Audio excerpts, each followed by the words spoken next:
Tika Tambayong. Saya Krisdayanti. Saya Kalista Iskandar. Saya Reza Radian. Saya Chico Jericho. Saya Chelsea Islan. Saya Cinta Laura Kiel. Saya Dian Sastrowardoyo. Saya Wulan Guritno. Saya Julia Stel. Saya Yoshi Sudarso. Saya sangat semangat menyongsong Indonesia Emas 100 tahunnya merdeka pada tahun 2045 nanti. Kita semua di Indonesia bermimpi dan menginginkan agar bisa mencapai tujuan Indonesia Emas di tahun 2045.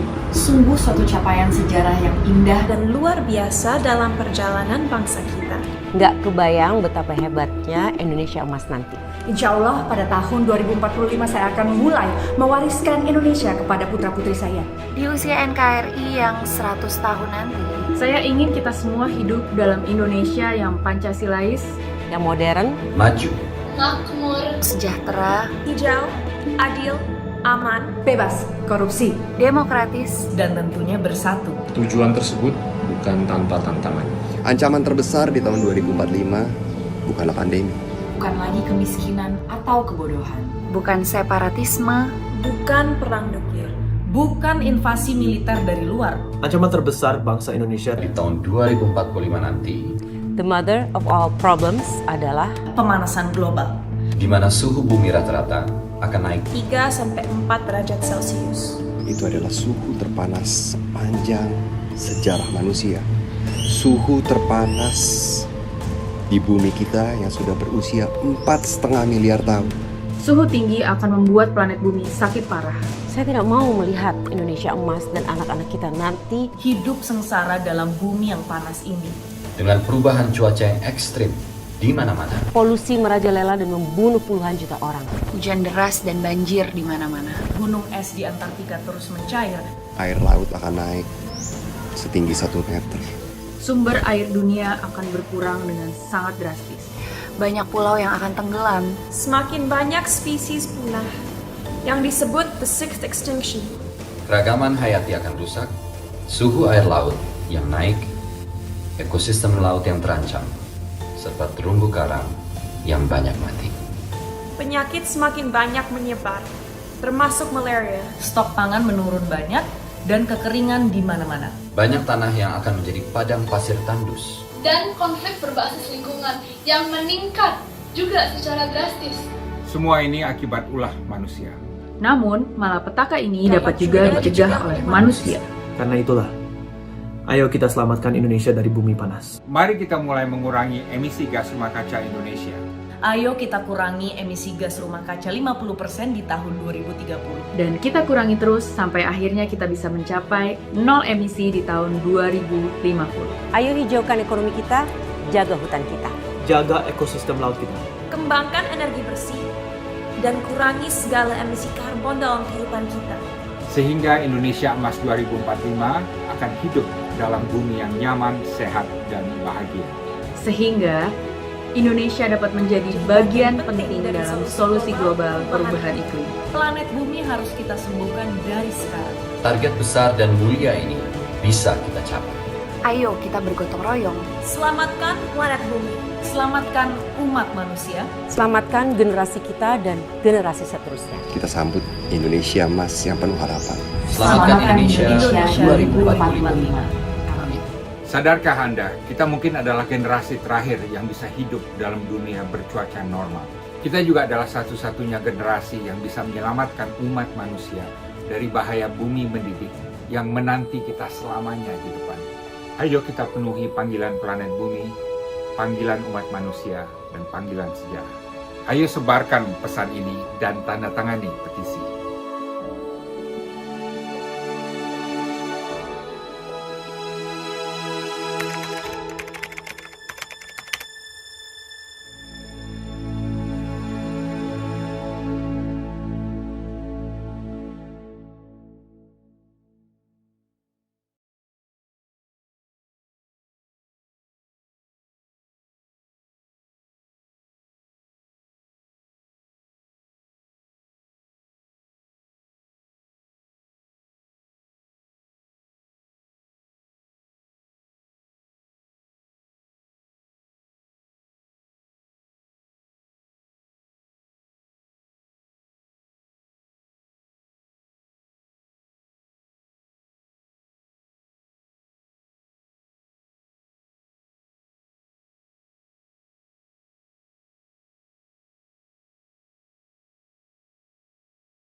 Bayong. Saya Krisdayanti. Saya Kalista Iskandar. Saya Reza Radian. Saya Ciko Jericho. Saya Chelsea Islan. Saya Cinta Laura Kiel. Saya Dian Sastrowardoyo. Saya Wulan Guritno. Saya Julia Stel. Saya Yoshi Sudarso. Saya sangat semangat menyongsong Indonesia Emas 100 tahunnya merdeka pada tahun 2045 nanti. Kita semua di Indonesia bermimpi dan menginginkan agar bisa mencapai tujuan Indonesia Emas di tahun 2045. Sungguh suatu capaian sejarah yang indah dan luar biasa dalam perjalanan bangsa kita. Nggak kebayang betapa hebatnya Indonesia Emas nanti. Insya Allah pada tahun 2045 saya akan mulai mewariskan Indonesia kepada putra-putri saya. Di usia NKRI yang 100 tahun nanti, Saya ingin kita semua hidup dalam Indonesia yang Pancasilais, Yang modern, Maju, makmur, sejahtera, Hijau, adil, aman, Bebas korupsi. demokratis, dan tentunya bersatu. Tujuan tersebut bukan tanpa tantangan. Ancaman terbesar di tahun 2045 bukanlah pandemi. Bukan lagi kemiskinan atau kebodohan. bukan separatisme, bukan perang nuklir. Bukan invasi militer dari luar. Ancaman terbesar bangsa Indonesia di tahun 2045 nanti, the mother of all problems adalah Pemanasan global. di mana suhu bumi rata-rata akan naik 3-4 derajat Celcius. Itu adalah suhu terpanas sepanjang sejarah manusia. Suhu terpanas di bumi kita yang sudah berusia 4,5 miliar tahun. suhu tinggi akan membuat planet bumi sakit parah. saya tidak mau melihat Indonesia Emas dan anak-anak kita nanti Hidup sengsara dalam bumi yang panas ini. dengan perubahan cuaca yang ekstrim di mana-mana. polusi merajalela dan membunuh puluhan juta orang. hujan deras dan banjir di mana-mana. Gunung es di Antartika terus mencair. Air laut akan naik setinggi 1 meter. Sumber air dunia akan berkurang dengan sangat drastis. Banyak pulau yang akan tenggelam. Semakin banyak spesies punah yang disebut the sixth extinction. Keragaman hayati akan rusak, suhu air laut yang naik, ekosistem laut yang terancam, serta terumbu karang yang banyak mati. Penyakit semakin banyak menyebar, termasuk malaria. Stok pangan menurun banyak dan kekeringan di mana-mana. Banyak tanah yang akan menjadi padang pasir tandus. dan konflik berbasis lingkungan yang meningkat juga secara drastis. Semua ini akibat ulah manusia. Namun, malapetaka ini dapat juga dicegah oleh manusia. Karena itulah, ayo kita selamatkan Indonesia dari bumi panas. Mari kita mulai mengurangi emisi gas rumah kaca Indonesia. Ayo kita kurangi emisi gas rumah kaca 50% di tahun 2030. Dan kita kurangi terus sampai akhirnya kita bisa mencapai nol emisi di tahun 2050. Ayo hijaukan ekonomi kita, jaga hutan kita.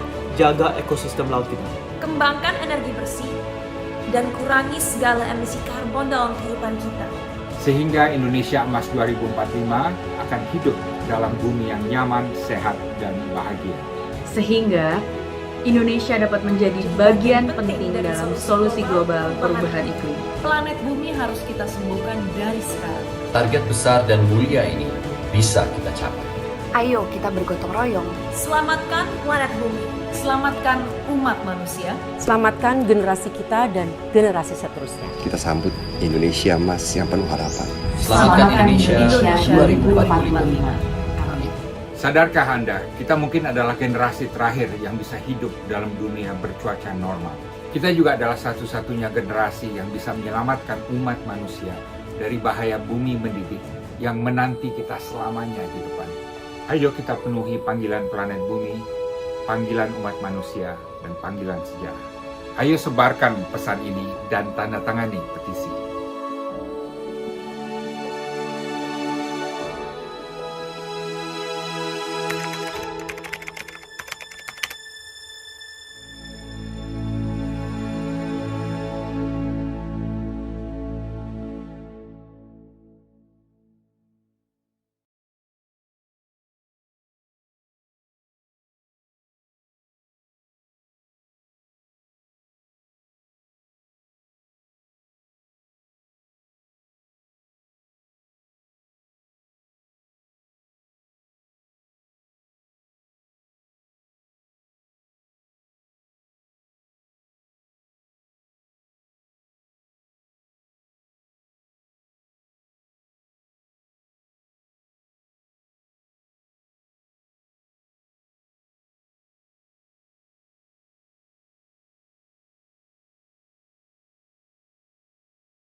Good morning and welcome to FPCI's Ambassadors Roundtable, Raising Climate Ambitions for a Climate Secure Future. This roundtable is brought to you by Foreign Policy Community of Indonesia in cooperation by EU Delegation in Indonesia on the occasion of European Union Climate Diplomacy Week. I first would like to greet our participants and viewers who are watching from our YouTube's live stream. I was told this morning that around more than 1,500 people have registered for this event, and they don't just come from Indonesia, but also from some 40 countries, including countries such as Vietnam, India, France, Turkey, Colombia, and even Greece. So welcome and good morning from Jakarta. Today's Ambassadors Roundtable is joined by ambassadors and representatives from 17 countries. It will also be moderated by Dr. Dino Patijalal, the founder and chairman of Foreign Policy Community of Indonesia. The roundtable will address key issues on the state of global climate commitments, including preparations for what is expected to be a pivotal COP, or the UN Climate Summit in Glasgow this November. Ranging from questions such as whether or not COP26 will deliver, whether or not we can keep the 1.5-degree goal alive, and whether or not we can reach a net zero world. A kind notice to all of our viewers who are watching that we are also providing a Bahasa Indonesia interpretation for today's event. The link for the Bahasa Indonesia audio shall be sent to you from the YouTube live stream. Kami juga menyediakan penerjemah bahasa Indonesia untuk acara hari ini, dan link untuk audio bahasa Indonesia dan bahasa Inggris telah dikirimkan dalam YouTube chat box live stream. Now, before we head to the discussion, it is my honor to welcome first His Excellency Mahendra Siregar, Indonesia's Vice Minister for Foreign Affairs, to open today's roundtable. Without further ado, Your Excellency, the floor is yours.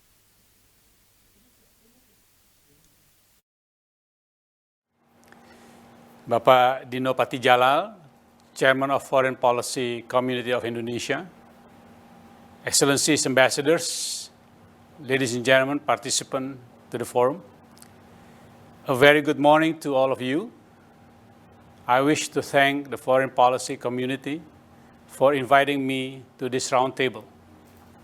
I do welcome the opportunity to address global challenges arising from climate change. Indeed, together with the COVID-19 pandemic, climate change is the defining issue of our time. From the outset, I wish to stress that Indonesia is emerging out of the COVID pandemic well-positioned to restore and indeed accelerate economic growth, to achieve our social agenda, as well as meeting and exceeding our commitments on climate change.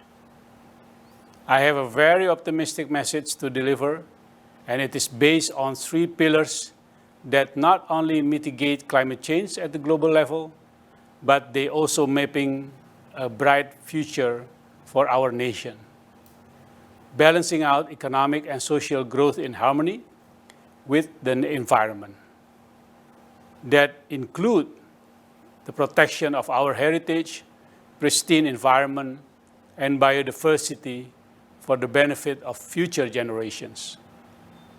First, Indonesia is transitioning toward real new normal life in COVID-19 endemic situation. In terms of the pandemic, Indonesia has faced daunting challenges, bearing in mind the size, geographical condition, and the density of our populations and the associated pressure on our health facilities, especially in outlying regions. Throughout this crisis, our government has been mindful of the need to optimize available resources, to harness our health sector to provide guidance to our people, while at the same time ensuring, to the extent possible, that the economy of our country did not shut down with the social consequences that this would entail. Second, as of today, we have almost fully recovered from the devastating impact of the Delta variant, reaching our lowest point in August 2021, with now around 5 persons infected daily per 1 million population, compared to a global average of more than 100. Our inoculation rate is 2 million jabs per day, and this will be increased to 2.5 million very soon. So far, we have completed 160 million jabs, and at the rate of 2 to 2.5 million a day, Indonesia will have, by the end of this year, delivered the first jab to our entire targeted population, with approximately half receiving the second jab. Meanwhile, the country's hospital bed occupancy ratio is below 10%, and our PCR test is around 300,000 per day. We hope to reopen Bali for international flights sometimes this month and choose selected countries of origin for the flights. As for Bali itself, we have 100% first vaccine and around 60% second vaccine to date. We will implement a travel and tourism bubble protocol based on mutual recognition and digital tracking. Second, Indonesia's economy is rebounding strongly, supported by sustainable factors. Indonesia's export value for the first time in 10 years is set to exceed $200 billion by year's end. This will project Indonesia into the top 30 largest exporting countries in the global economy. In addition, there are positive signs that investment is set to exceed the annual target, also supported by an optimistic PMI index of 52 and approaching 55 in September and October. Indonesia expects that growth this year would achieve at least 4%, with much higher levels being forecast into the foreseeable future. We are also managing to orientate and gradually transition our economy toward optimizing renewable resources while mitigating the diverse consequences of energy crisis being witnessed elsewhere. While this transition is essential, we should not overlook that it took over 100 years to fully develop fossil fuels, and that within this sector, considerable progress has also been made in introducing of environmentally friendly technologies and products. In this context, perhaps it is appropriate to refer to the German proverb, not to throw out the baby with the bath water. Third, Indonesia is on track to meet and exceed our commitment of reducing emissions by 29% by 2030 and up to 41% with international support. The 41% carbon reduction is equivalent to eliminating 1 gigaton of carbon dioxide from the atmosphere, which is 5 times larger than the UK government's 200 million ton greenhouse gas reduction target of 50% by 2030. Additionally, Indonesia have also submitted a long-term strategy for low carbon and climate resilience 2050, which includes setting a target of net carbon sink for forest and land use sector by 2030, the first of its kind in the world. In this context, Indonesia is taking a global lead in sustainable forestry management, in which forestry will contribute to a large net carbon storage. This would mean transforming a sector that previously accounted for 60% of our emission into part of the solution with global significance. While Indonesia's past has witnessed deforestation, forest fires, and other related disasters, the situation has been turned around. Through robust regulation, monitoring, law enforcement, and community empowerment, we have achieved significant reduction of deforestation and forest fires. Indonesia's deforestation has reached its lowest point in 20 years. Forest fires have been reduced as much as 82% in 2020, when parts of the Americas, Europe, and Australia are experiencing the highest increases. The key to our success is to put climate action within the framework of sustainable development, to take on the ground concrete action, and to ensure that conservation and growth are not mutually exclusive, but supportive of each other. There are also several flanking initiatives worthy of note.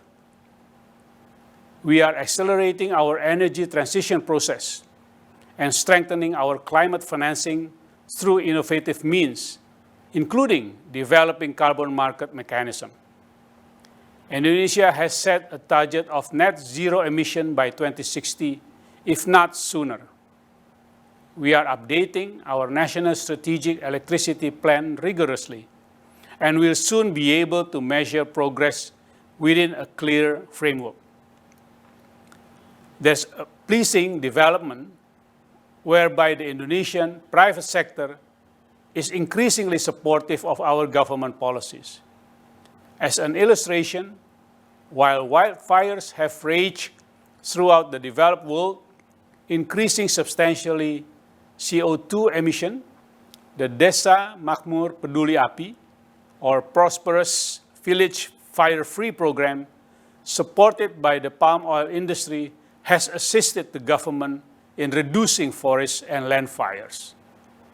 Excellencies, participants, the COP26 next month will be an important milestone for the world to agree in several key issues, including Article 6 on market and non-market cooperation, long-term finance, and others.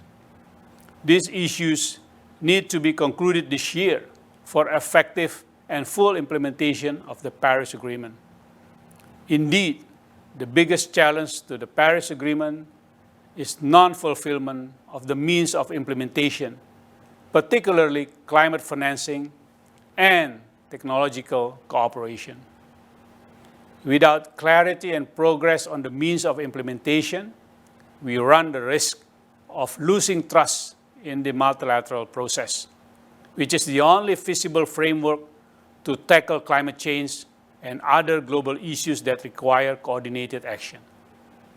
And I hope this event will contribute not only to heighten awareness of global climate emergencies, but also on moving beyond rhetoric and transforming challenges into opportunities.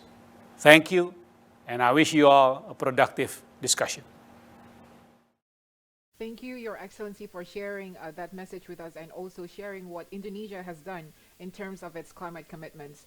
Now, without further ado, I will pass over the floor to Dr. Dino Patijala as today's moderator and FPCI chairman to officially open the roundtable. Dino, the floor is yours. Thank you, Esther, and again, thank you to Vice Minister Mahendra Siregar for that very important statement. And I like the fact that all the contents of his speech were rich in policy statements, and this is exactly what we want to do today. Not rhetorics, but really policies, because policies reflect climate actions. So today I'm very pleased to give the floor next to Ambassador Vincent Piquet, who heads the EU delegation to Indonesia. Ambassador Piquet, the floor is yours. Thanks very much indeed, Dino, for the floor, and let me greet His Excellency Mahendra Siregar, the Vice Minister of Foreign Affairs, for his participation and for his interesting statement. Greet also Ibu Laxmi Devanti, Director General for Climate Change at the Ministry of Environment. Very specially, of course, greet all the fellow ambassadors that take part in this event. Ambassadors of EU member states, Finland, France, Germany, Ireland, Italy, and Sweden. And other non-EU ambassadors, of course, UK as COP26 chair, and then in alphabetical order, Brazil, Egypt, India, Japan, Malaysia, Mexico, Norway, United States and Vietnam. Selamat pagi to everybody participating as in the audience, wherever you are. We're speaking from Jakarta, but we're reaching out indeed to the whole of the nation of Indonesia and beyond. Today, the EU and the EU member states are launching our annual EU Climate Diplomacy Week, Indonesia. It's a week that will feature 15 events with EU and Indonesian participants, and we will reach out to a very broad selection of partners across Indonesia in all areas for climate action. And I would like to thank most cordially Pak Dino and all his enthusiastic team of the IPCI for supporting us in organizing this pre-event, which brings together so many colleagues from different countries, as well as the senior representative of the Vice Minister of the Government of Indonesia. We're on the eve of the COP26, and there is no doubt that it's a major moment for all of us to reunite and commit. The latest IPCC climate report of July has once again reminded us of how serious the threat of the climate crisis is. The IPCC messages are very stark. First, reducing the world is warming up rapidly due to human influence. And the only way to resolve that is by reducing greenhouse gas emissions to net zero by 2050, says the IPCC.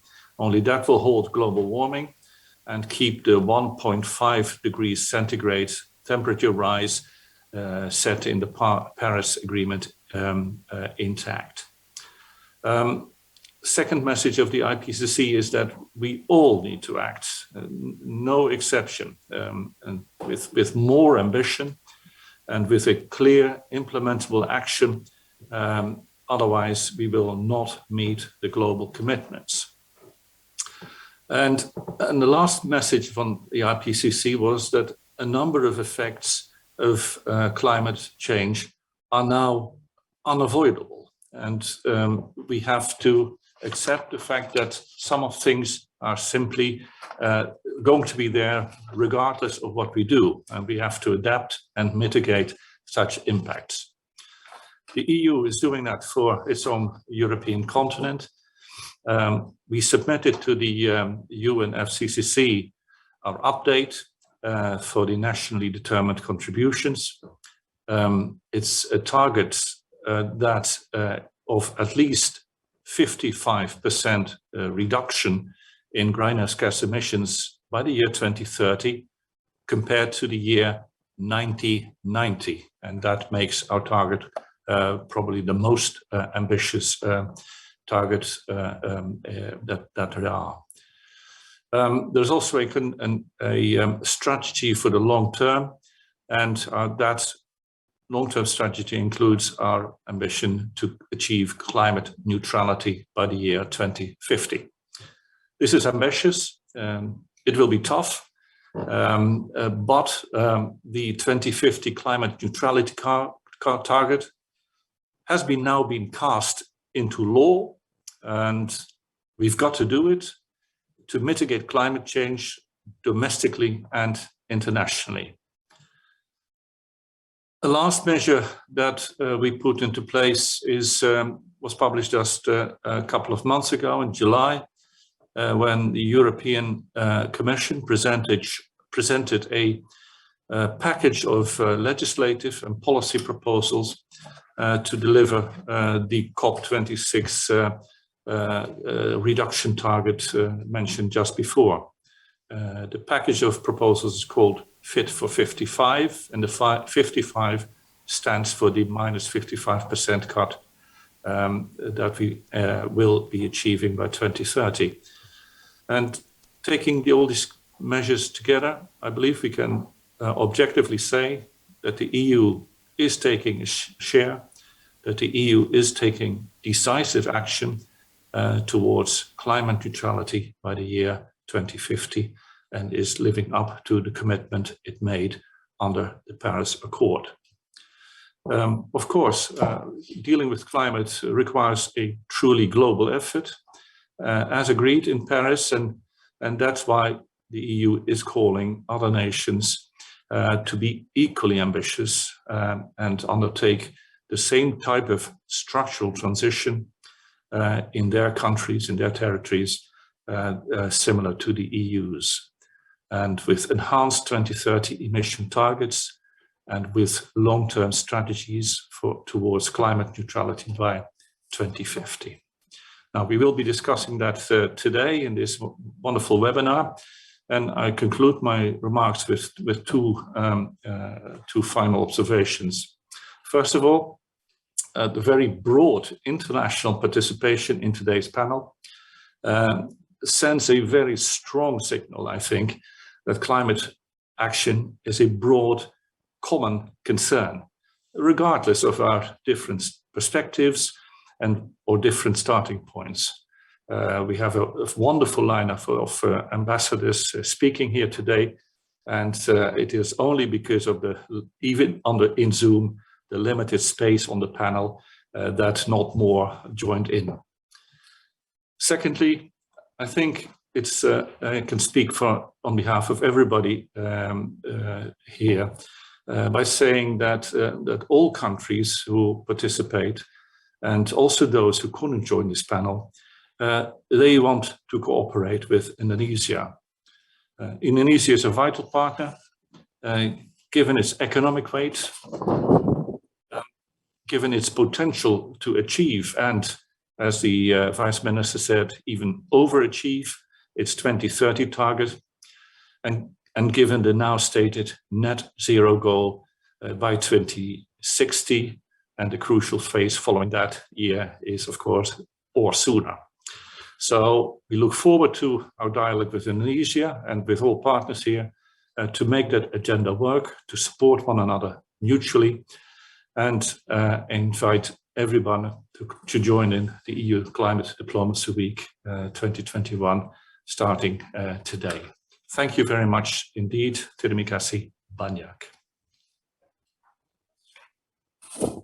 Vincent, for your statements, and FVCI actually appreciates Europe's bold and consistent position on climate change, including your strong leadership. Yeah.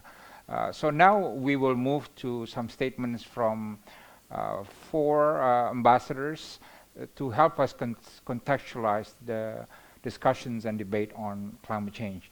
They will be given 2 or 3 minutes to make their statement, and they will come from Ambassador Benedetto Latteri from Italy, Ambassador Kanasugi Kenji from Japan, Ambassador Owen Jenkins from the United Kingdom, and Ambassador Sung Yong Kim from United States of America. We begin with Ambassador Benedetto. Ladies and gentlemen, I apologize for not being with you online today, but in this very moment I'm on a flight. Thanks to Dino Pattijalal and his team at the FPCI for organizing this roundtable on the climate issues in occasion of the EU Climate Diplomacy Week. I wish you all a great success today. I would like to address 3 specific topics. Italy's specific commitment with regard to the issue of climate change, both as co-host of COP26 and as presidency of the G20. The lessons learned at the Youth for Climate Driving Ambition event that recently took place in Milano. The way forward towards COP26 in Glasgow. In co-chairing COP26, Italy shares with the UK same goals and ambitions. First, securing a global net zero by mid-century and keeping 1.5 degrees within reach, which are targets that can be both achieved with a range of actions. Among them, accelerating the phase out of coal, curtailing deforestation, speeding up the switch of electrical vehicles, and encouraging investment in renewables. Adaptation to protect communities and natural habitats is another goal. At COP26, we need to work together to avoid loss of homes, jobs, livelihood, and even lives. A third goal is climate finance mobilization. That means that developed countries must make good on their promise to mobilize at least $100 billion in climate finance per year by 2020. Our final goal is work together to deliver. We can only rise to the challenges of the climate crisis through strong-willed, effective collaboration. Thank you very much, Benedetto. Now I'm giving the floor to Ambassador of Japan, Kanasugi Kenji-san. Please. Selamat pagi, good morning everyone. His Excellency Mr. Mahendra Siruga, Vice Minister for Foreign Affairs, Dr. Dinopati, nice meeting you, fellow ambassadors, ladies and gentlemen. At the outset, I'd like to introduce Japan's domestic and international efforts to address climate change. On the domestic front, in October last year, Japan committed to reduce GHG emissions to net zero by 2050 to realize a carbon neutral, decarbonized society. And at the climate summit in April this year, Japan expressed its midterm target to reduce its GHG emissions by 46% or possibly by 50% by 2030, compared with the level of 2013. Also, we amended the existing law in June this year, making the target of net zero by 2050 as a kind of legally binding target. On the international front, I think countries in the Indo-Pacific where the economy is growing are the key, and we need to encourage them to promote the transition to decarbonization. Japan put emphasis on 4 areas. Number 1, decarbonization projects supported by the Joint Crediting Mechanism, JCM. Number 2, bilateral cooperation through official development assistance. Number 3, support to the formulation of a roadmap by each country towards decarbonization. And finally, number 4, support through international funds such as Green Climate Fund. To be more concrete, in Indonesia, Japan is cooperating for the development of monitoring capacity such as GHG emission database of Indonesian central and local government through ODA. And also Indonesia is one of the most closely cooperating JCM partner countries for Japan. And at the COP26, I think it's most important to conclude the negotiation of the rulebook of the Article 6 of the Paris Agreement. We strongly believe that implementing the market mechanism under Article 6 will promote efficient and additional emission reductions. Under new Prime Minister Kishida Fumio, who came into the office recently, Japan will further contribute to global challenges of climate change and cooperate with international partners for the success of COP26. Terima kasih banyak. Thank you very much. Thank you, Ambassador Kenji-san, for your brief but very substantive statement on Japan's policies on climate change. I now have the pleasure to give the floor to Ambassador Owen Jenkins from the United Kingdom. Hello, Owen, how are you? Yeah. Yeah. Hi, Pagino. Very well, and it's nice to see you. Thank you very much for the invitation to take part in this important roundtable, and let me thank FPCI in particular for all of the work it's done on climate change in Indonesia. Let me appreciate the presence here today of His Excellency Bapak Mahendra Siregar, Vice Minister for Foreign Affairs of the Republic of Indonesia, and to all of my fellow ambassadors. I hope they will forgive me if I don't name each one, but that will take all of my time, I think. I think it's important to start by paying tribute to what Indonesia has already done but Mahendra set out very clearly and in a very positive way Indonesia's impressive ambition in trying to tackle climate change. The commitment to net zero by 2060 or even sooner, and the recent commitment to make the forestry and land use sector a net carbon sink by 2030 are hugely important commitments, and we are delighted to be working closely with Indonesia in the forestry sector, including through co-chairing the Forestry, Agriculture and Commodities Trade Dialogue, which will be showcased at COP, where Indonesia's progress, I think, is a model for others to follow. We're also delighted that the United Kingdom is working with Indonesia in the energy sector to accelerate the transition away from the dirtiest fossil fuels, including coal, and towards renewable energy. And the Friends of Indonesia Renewable Energy Dialogues, which we co-chair with Indonesia, is, I think, another model of multi-stakeholder engagement to really move away from pollution towards a cleaner future. And it's that transition which really drives the United Kingdom's chairmanship, along with Italy, of COP26 this year. Ambassador Latteri has already set out some of the key goals that we have, which are achieving high ambition, mobilizing finance to delivering it, protecting the nature-based solutions that we need to achieve things, and protecting the most vulnerable. We know those are hugely important. The United Kingdom is committed to playing our part in doing that, and we have cut our emissions already nearly by 50% on a 1990 baseline, while still growing our economy by 70%, proving that clean growth is possible. But we know this is not enough. As His Excellency, the Vice Minister, pointed out, the United Kingdom's emissions are relatively small in comparison to others, and we welcome the commitment of Indonesia, a potential climate superpower, as my ministers have regularly said, to playing its part in the transition towards a more climate-friendly world. In just 1 month, we will be coming to the end of COP26, which we've been looking forward to for so long. At that point, we need to have accelerated the globe's climate ambition by 4 to 6 times, if the science tells us correctly.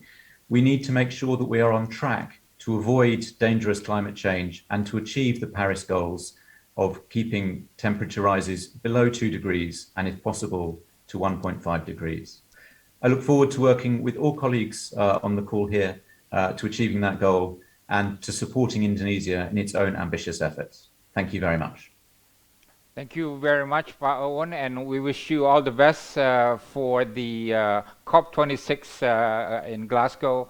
And by the way, FPCI, working with your embassy, has arranged a national video contest for the that COP26. So thank you. There was a lot of good ideas from the young people in that video contest. Now I have the pleasure to give the floor to Ambassador Sung Kim of United States of America. Ambassador Sung Kim, the floor is yours. And hi, how are you? Good to see you, Ambassador. Yeah. It's great to see you, Ambassador Dino. Yeah. Selamat pagi, and thank you for the opportunity to participate in this very important forum. With only 21 days until the COP26 summit in Glasgow, I cannot think of a timelier issue than our topic today. Let me first thank Ambassador Dino Jalal and the FPCI for organizing this event, and of course Vice Foreign Minister Siregar, as well as my fellow ambassadors for sharing their wisdom with us today. As my fellow ambassadors have already emphasized, we are at a crisis point when it comes to climate. It is the greatest existential threat facing our world today, so we have to act now. And the 2020s is the decisive decade for combating the crisis. This is the decade we must act to keep global temperature increases within reach of the Paris climate target of less than 1.5 degrees Celsius. The Biden administration is committed to meeting this challenge and has announced bold policies at home and abroad to implement that commitment. In April, President Biden pledged the United States to commit $5.7 billion per year in international public financing to help developing nations tackle the climate crisis. Last month, President Biden announced a doubling of that commitment to $11.4 billion annually. We have also announced domestic policies aimed to modernize U.S. cities with climate-resilient infrastructure and build a clean energy future that creates millions of jobs.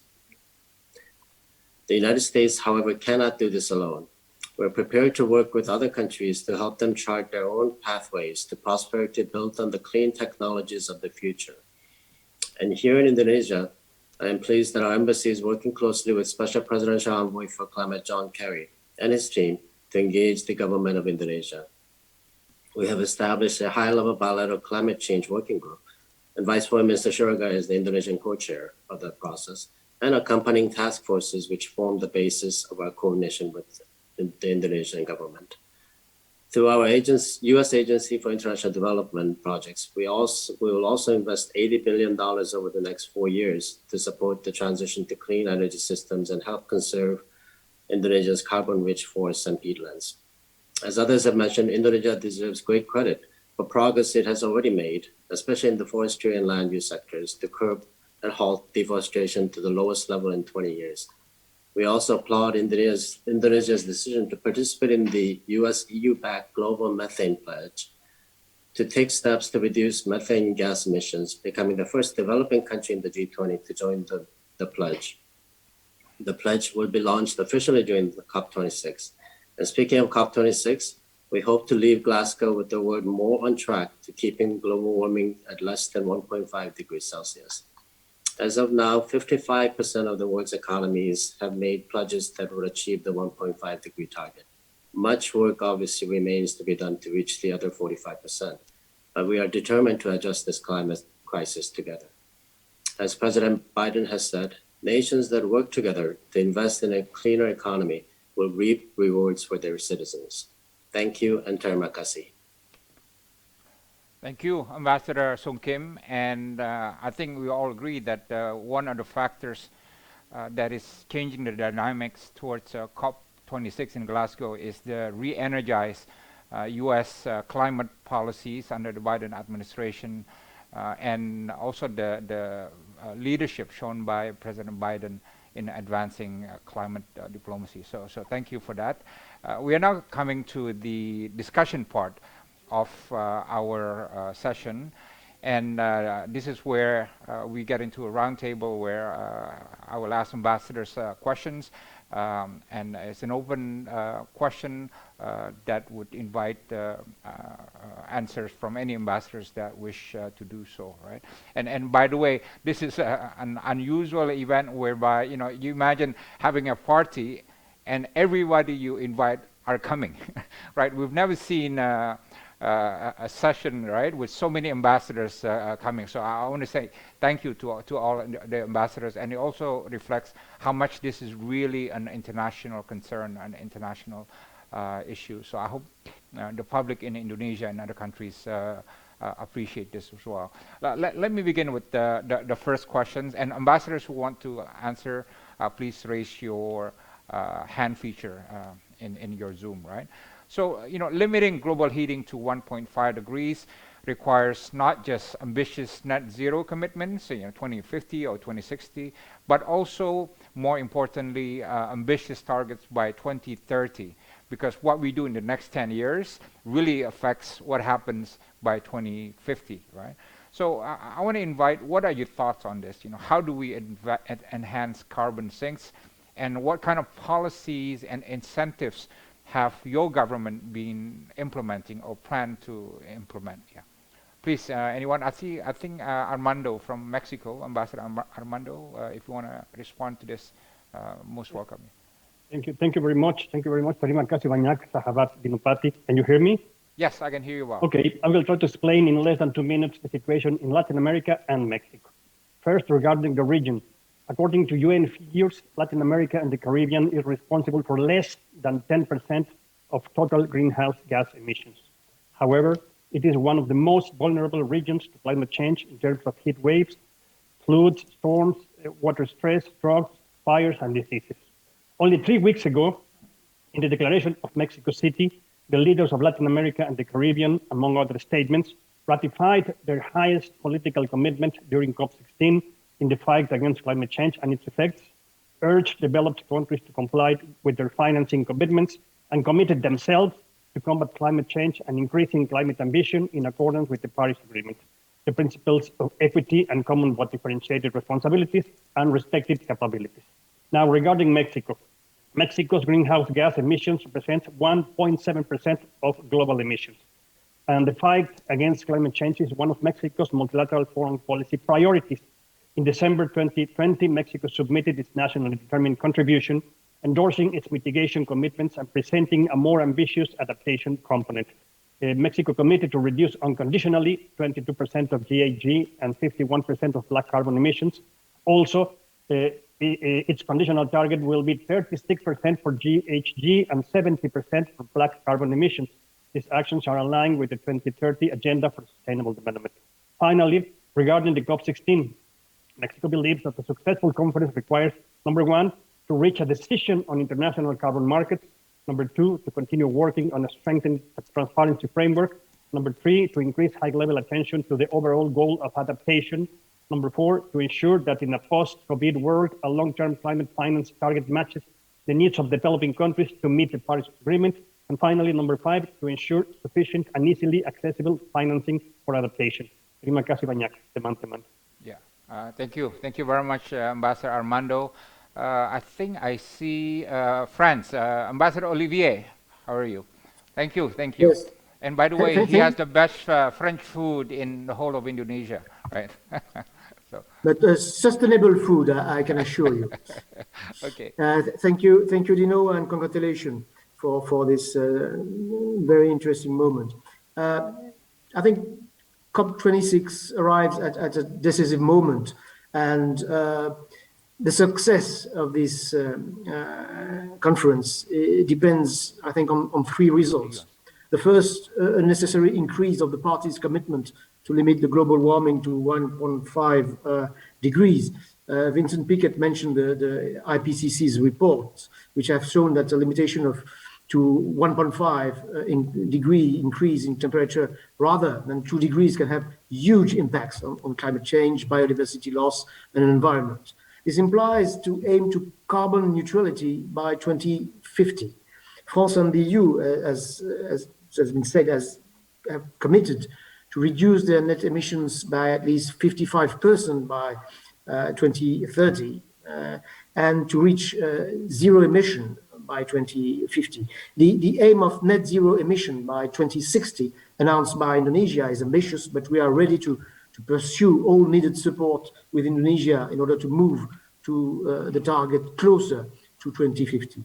The second important thing, I think, for the success of the COP26 depends on the strengthening of climate finance.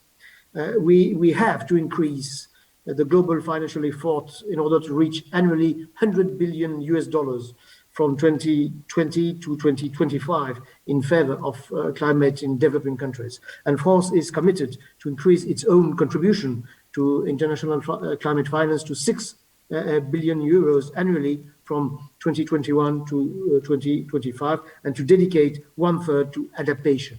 And the third and last point, COP26 success depends on the conclusion of the rule book of the Paris Agreement, and especially the Article 6 concerning the carbon market mechanism. Thank you, Dino. Makasih. Yeah. Thank you, Olivier, and I appreciate your statement that France will will increase the commitment to 6 billion, and 1/3 will be for adaptation. That is very important. I see Ambassador Sung Kim wants to say something. Please, Ambassador. Yes. Great, thank you. As you noted, Ambassador Dino, this is a top priority for the Biden administration. In fact, from day one of his administration, President Biden set the course for the United States to tackle the climate crisis at home and abroad, reaching net zero emissions economy-wide by no later than 2050. He also launched a whole-of-government process to develop policies that will achieve our new emissions target of a 50 to 52% reduction in net greenhouse gas pollution emissions from 2005 levels by 2030. The U.S. is seeking to have a carbon pollution-free power sector by 2035 with 100% carbon pollution-free electricity. And I'm proud that since 1990, the management of forests and other land has acted as a net sink of carbon dioxide in the United States. which means that more CO2 is removed from the atmosphere and stored in plants and trees than is emitted. This carbon sink offset is about 12% of total emissions in 2019. Thank you. Thank you. I hope those important technological innovations will also be shared with the rest of the world, including with Indonesia. I'm sure Senator Kerry and Pak Luhut are talking actively about that. Finland, Ambassador Jari. How are you, Jari? Yeah. I'm fine. Thank you for this opportunity, and selamat pagi for everyone as well. You asked that what is your government doing? My government has decided that we should be carbon neutral already by 2035. So one way to kind of like accelerate the I think the that's target a world is to record, set. is it? Well, I think it is, but being a humble person, I don't know. Maybe another country, and of course we are very happy that somebody would put a bet even faster than us. So that is one thing. So it requires all the sectors to be very active in reducing their carbon emissions. Then one concrete thing, actually, we are partnering with Indonesia. It was an initiative by Finland to form a coalition of finance ministers for climate actions. And for the moment, Finland and Indonesia, we're the co-chairs. There's Annika Saarikko from Finland and Sri Mulyani from Indonesia. And and this coalition has now a little bit more than 60 members. And the idea is very practically to mainstream the climate policies with the finance policies, because the finance ministers are the ones at the end of the day who are deciding the policies. I mean, at least introducing the policies for example, for the recovery. So that is one concrete thing. And then the next meeting, actually, it's in the auspices of this COP26, to be precise, the 3rd of November in the UK. Then I would like to talk a little bit about the private sector also, because you mentioned innovations as well, this American colleague. So it's very important that the private sector comes in with their innovations. And Pak Mohendra, he was mentioning that soon Bali is going to be open for tourism, and then of course the more sustainable the tourism is, the better it is. And there's one Finnish company that has been the forerunner for green diesel and green fuel for the airplanes. So I hope that this kind of innovation work is going further. I stop here and thank for this opportunity. Thank you. Thank you, Jari. And by the way, and on behalf of the people of Indonesia, thank you to Finland for helping us resolve the 30-year Aceh conflict. Yeah. So I'm very pleased with that. Yeah. Next, we have Ambassador Lars of Denmark. I've been to Denmark many times. In fact, my best man when I got married was a Danish guy. And I remember meeting, I think, your prime minister at some point. And he said that Denmark's economy doubled, but its energy transition remained the same. So I think maybe that has something to do with everybody rides a bicycle in Denmark. Yeah. But Ambassador Lars, go ahead. Well, thank you so much, Dino, and actually greetings from a cold and rainy Denmark here. I'm not sure I can recommend going here to anybody right now, but anyway, good to see you here online. So my comment actually comes, I think, in good combination of what you just said, Dino, but also what Jari said. We have a 70% reduction target by 2030. The only way to get to that is, as Jari said, to go through sectorial dialogues with each sector, trying to identify where do we have not only the cost, but also the opportunities to grow while being more climate friendly. The energy sector was maybe the first prime example there. Our energy conglomerate has actually diminished their climate footprint by 97% in 13 years, and by that actually doubled their profitability. And I think right now we're going through the motion in different sectors. For example, this weekend, there was a big political agreement on agriculture, one of the main polluters or emitters of Denmark. And actually there, they also agreed with the partners to go to a 60% reduction of climate, and believing that that will also bring more possibilities. And I think that's my key point, also for Indonesia. I think as Indonesia is going away from only seeing climate as one policy area, to see that as a more broad, you could say, covering umbrella for all other policy areas, and having dialogues within different sectors. I think there'll be a lot of opportunities to be identified there, where Indonesia can really play an important role and can contribute also to the global innovation here, and thereby also create jobs. So I think this is a process that I think we all, meaning all ambassadors here, are keen to also support.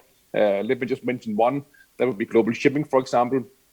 We have a strong commitment to decarbonize the global shipping industry here. And I think just looking at a map and looking at the resource of Indonesia, I think Indonesia has a very important role to play there as well. That really could be interesting. So I'll leave it there, Dino, and thanks so much for inviting me here, and hope you will come back here soon. Thanks. Yeah, thank you, Ambassador Lars. I'm going to highlight that decarbonizing global shipping. I hope the Pak Luhut and everybody is also working on that, because, as you know, Indonesia is the largest archipelago in the world.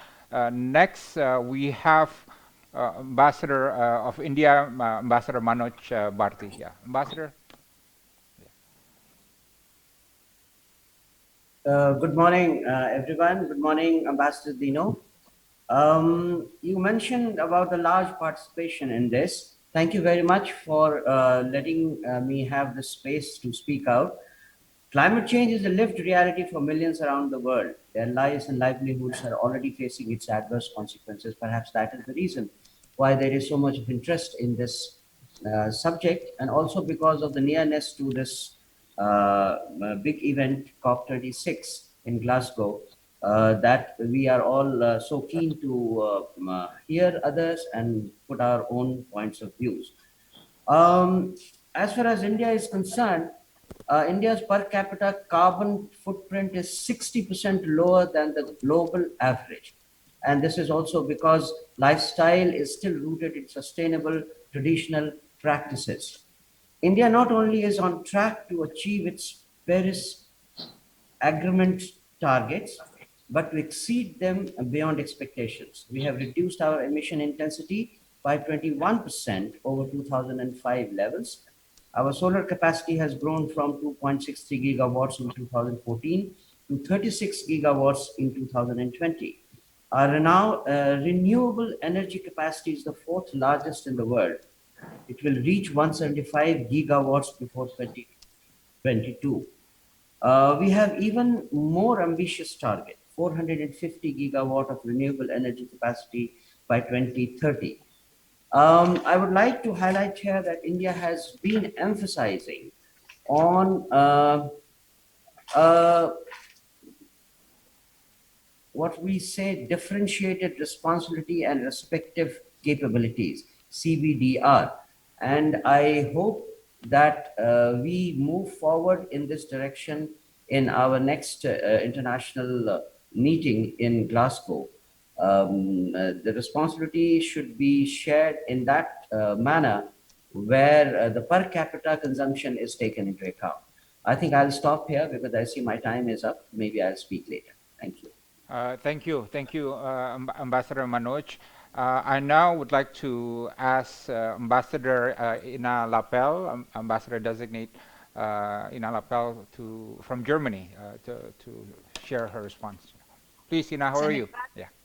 Fine, thanks. Selamat pagi, Pak Dino. Thank you very much for bringing all of us together for this important meeting. To come to your question quickly, in addition to what has already been said about the EU, Germany has additionally decided to strengthen its national targets in the revised Federal Climate Change Act.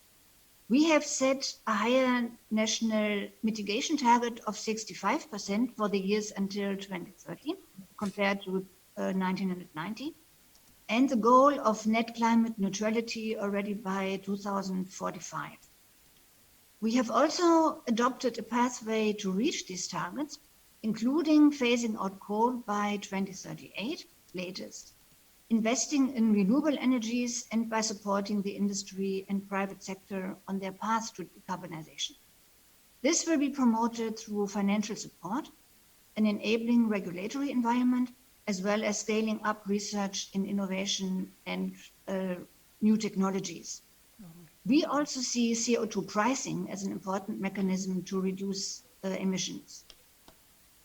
And since the Vice Minister mentioned the issue, this might also be a good opportunity to point out that as of this year, Germany has decided to increase its budget allocation for climate finance from currently 5 billion euro to 6 billion euro annually by at least 2025. Thank you very much. Thank you, Ina, and also I want to welcome you, by the way, for our public. Ina has just arrived in Indonesia, and we wish you all the best, and we look forward to great cooperation between Germany and Indonesia. Yeah. And we look forward to the day when Germany can double the climate finance, just like the US did, right?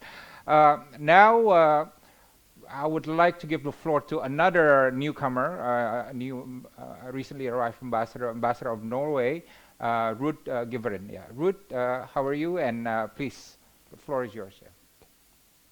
Thank you, Pak Dino, and first of all, thank you to you and your colleagues at the FPCI for organizing this very timely event. I also would like to thank His Excellency Vice Minister Mahendra Siregar for also outlining some of Indonesia's great achievements in this area, in particular in the forestry sector, and efforts that we stand ready to support in the years and months to come.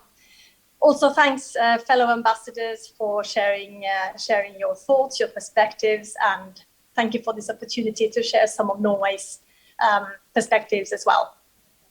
Now, first of all, ambition on NDCs is at the core of COP26. And hence it is crucial that all countries enhance their targets in line with the Paris principles of progression and highest possible ambition. For Norway, this means that we were one of the first countries to update our NDC in February 2020. We stepped up our targets from 40% to at least 50% and towards 55% by 2030 compared to 1990 levels. But this is not only about national ambition. We also need to realize that we have a broader ambition landscape to address. And this includes a higher ambition in ensuring more support to developing countries for stronger climate policies. Here on this point, we recognize that climate finance is a crucial issue and one of our top priorities for COP26 is a successful, balanced outcome on climate finance. Developed countries have confirmed that they stand by their collective finance commitments, including the 100 billion goal from 2020 through to 2025, and Norway is committed to contribute to this. We look forward to the start of the important deliberations on setting new collective quantified goal on finance from 2025 onwards. A key priority for COP26 is the negotiations on market cooperation, Article 6 of the Paris Agreement. Glasgow must ensure the long-term integrity of Article 6 cooperation. And to make this happen, we need rules to ensure environmental integrity and sustainable development. The UK COP26 presidency has given Norway and Singapore the mandate to progress work on this matter at the ministerial level. Climate adaptation is another important area. The latest IPCC report told us that climate change is already affecting every region on Earth in multiple ways. And the changes we experience will increase with additional warming. It affects lives, livelihoods, economies, landscapes, ecosystems, and communities. And responding to a changing climate is not only something we must plan for, it is something that we urgently need to respond to collectively. To advance adaptation, we need to continue doing practical work that matters for the communities. And we recognize that support must be enhanced, particularly for the most vulnerable. Too little finance globally has been allocated to adaptation so far. Terima kasih. Thank you very much. Thank you, Ruud, and we're going to continue that discussion on climate finance in this discussion. And by the way, I'm really sorry about the unfortunate cancellation of Indonesia, Norway, forestry moratorium agreement, and I'm sure one day you can share with us a lot of insights about that. But I'm saying I'm sorry because actually we worked on this during my time. When I was to the palace, one of the great achievements that we did was that agreement, the Indonesia-Norway agreement, and I was very much part of that process. And so I hope this is something that well, I know it's final, but I hope the cooperation between Indonesia and Norway in other parts of climate policy will be enhanced. Yeah. So now I would like to give the floor to Ambassador Kenji-san from Japan. Ambassador Kenji, please. Yeah, thank you very much. I just would like to elaborate on our credit trading mechanism, which started since 2013. There are about over 200 projects with 17 partner countries, mainly from the Indo-Pacific, of course, including Indonesia. Accumulated the GHG emission reduction currently amounts to 20 million tons of CO2 by 2030, but we aim to reduce 100 million tons of CO2.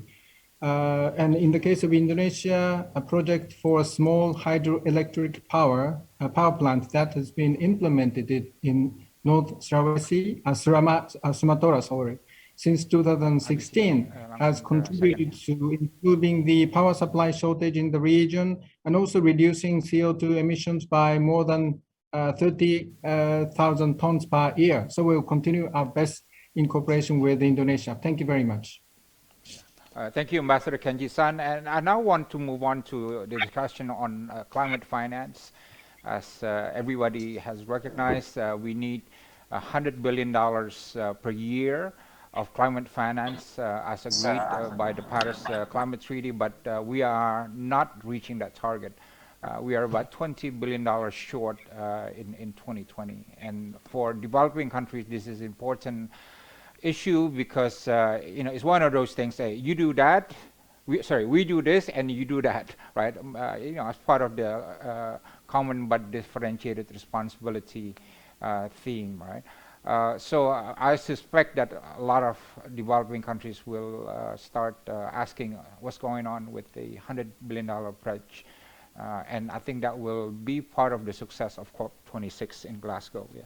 So does anyone want to comment on this? How do we get there? What are the difficulties? Is it because of the COVID-19 budget stress that we're not going to be able to deliver that promptly? So anyone want to comment on that? Please do. Yeah. Climate finance. How do we get to $100 billion per year?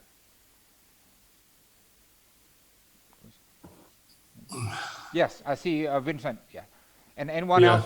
Please raise your hand. I see Owen, and then yes. Okay.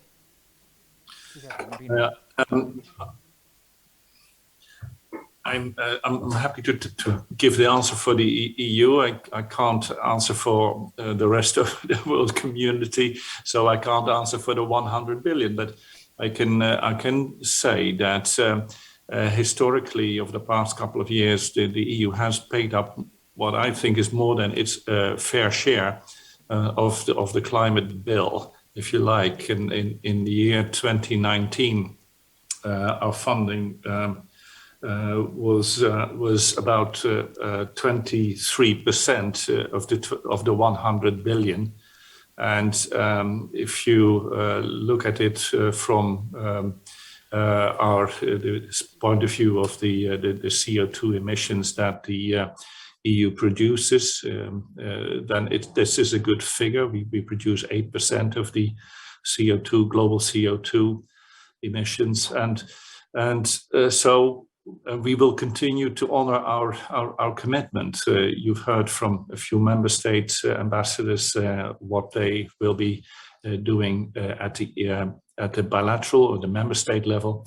At the EU level, we will continue with an increase by about 25% of the funding made available from the EU budget for developing and emerging countries. So it will amount to 7 billion euros over the coming four years. So that is what I can say, and we know very well that this is also a matter of definition, of having good definition of what is climate finance and what is not repackage what we used to pay as development aid in general, but really come forward with a credible and substantial offer from the EU side.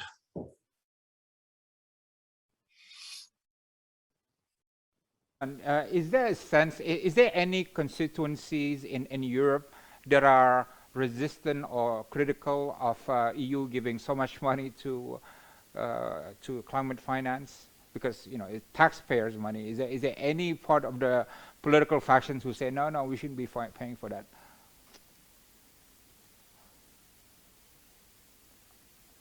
Vincent, sorry. I'm happy to share the question with others, of course, but okay. I don't think fundamentally that is the case. There is a fairly constant political support for funding, helping the emerging and developing world for this. Also, the opinion polls in general show a high degree of popular support. Climate action is defined as the top priority together with dealing with COVID, evidently, but so no, I don't see that happen. There is a bit of a crunch possibly as a result of the COVID funding that we've had to raise over the past year, but we're certain that we can deliver on it. Yeah, thank you. I'm giving next to Ambassador Marina of Sweden, and then Ambassador Owen afterwards. Yeah, Marina. Yeah. Well, thank you very much, Ambassador Dino, and Your Excellency, Vice Minister. Of course, thank you so much for your very valuable remarks, Vice Minister Mahendra Sirgar, His Excellency, and all colleagues. It warmed my heart see so many ambassador colleagues participating here today. And thank you very much to the FPCI for arranging this and inviting all of us. Yes, of course, we agree, everyone, that reaching a climate secure future need global efforts. And I want to emphasize in my intervention here is that all actors have to be involved. And the Swedish government policy is definitely geared to and supportive to the private sector, and also demand industries to take their share and actually do participate in the climate actions.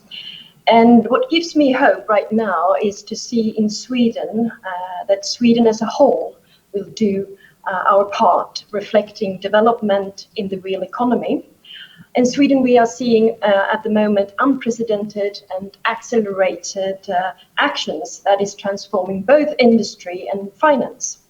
We have, for instance, companies now aiming to put fossil-free steel on the market by 2025. And also we have our financial sector that is aligning their portfolios with the Paris Agreement. And I'm talking not only about the private part, but also the of course, public financial actors. They have a clear timelines to phase out coal power, coal finance, and the exploration and extraction of fossil fuels. And also, Sweden hopes to be the front runner when it comes to sustainable export financing. Because, as my Norwegian colleague said, we have to do our part globally and support developing countries, of course. So both our private and financial institutions have official export credit. Our official export credit agencies have taken important decisions to align with the Paris Agreement. And as such, and by 2022, there will be no official Swedish export credits to investments in the exploration and extraction of fossil fuels. Most importantly, what I'm trying to say is that we have to work together, private and public sector, and joint efforts are the only way forward. And let me end by saying that. Thank you very much. Yeah. Thank you, Ambassador Marina. Owen, you're next. Yeah. Great, thank you very much, Pak Dino. Let me say some things as COP president and some things as United Kingdom. So we very much recognise that delivering on our climate finance commitments is a critical part of COP and critical to achieving the overall ambition which we know we need to reach in order to achieve the Paris Agreement goals. We understand that achieving the 100 billion a year is a matter of trust. It's a matter of moral responsibility. And so as president of COP, the UK has made achieving that goal one of our top priorities. My Prime Minister has talked about coal, cash, cars and trees as the 4 priorities for COP. And we are extremely active at the very highest levels to encourage those developed countries who have not yet made strong commitments in this area to do more. On a national basis, I'm proud of what the UK is doing. We were one of the first countries to announce a doubling of our climate finance to £11.6 billion over the next period. That's around 13.5, 14 billion euros or dollars. And we have protected that despite cuts in other areas as a result of COVID-19. We are retaining that commitment. So in answer to your question, Pak Dino, certainly as far as the UK is concerned, there is not that trade-off. So we will keep pushing both nationally and as COP president. We understand the responsibility. We know we have to deliver, and we know we also have to ensure the private sector can invest alongside the public sector to really accelerate this transition. Thank you. Thank you, Pak Owen. And I think that was a very important point that you raised, and also by Ambassador Marina, that yes, there's this $100 billion climate finance by governments that are expected. But for the public who's watching this, keep in mind there are $53 trillion of ESG assets. ESG is environment, sustainability and governance. $53 trillion, not 100 billion, way more that are available out there from the private sector. And I think it's important for Indonesia, as much as we push for the 100 billion climate finance worldwide, but also to find ways to seek access to that $50 trillion of ESG assets. And that can only come if we have a very strong and credible climate policy at home. Yeah. So now I want us to go to the question of energy transition. I like what Pa Owen said just now, that the keywords cash, coal, and trees. Yeah, wonderfully summarized. And for many countries, including Indonesia, the big question is how do we phase out coal from our energy system? Because energy will become the largest source of emission in Indonesia, right? And I suspect this is true also for China, for India, and other countries. Now, in Indonesia, I've spoken with at least 2 big coal families. One of them have said that they have plans to divest towards away from coal and into other sectors that are cleaner. And another big family is already making plans to divest, but they don't want to make it public yet. But the point is, things are moving. Although it's a debate how much of the coal industry are willing to be phased out there. So, can I ask any comments from the ambassadors? What is your thoughts on this? How do we phase out coal? How do we transfer technology to do so?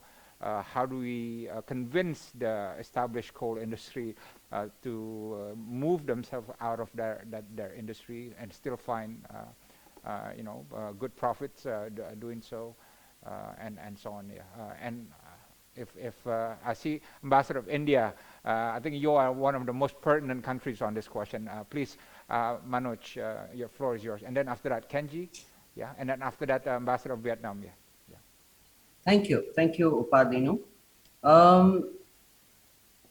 I would only like to emphasize one point here at this juncture, and that is the emphasis that we have given in India on utilization of solar power. India currently has the fastest growing solar energy program in the world. We have expanded access to clean cooking fuel to over 80 million households, and also the initiative of International Solar Alliance, which has been initiated by India and France together.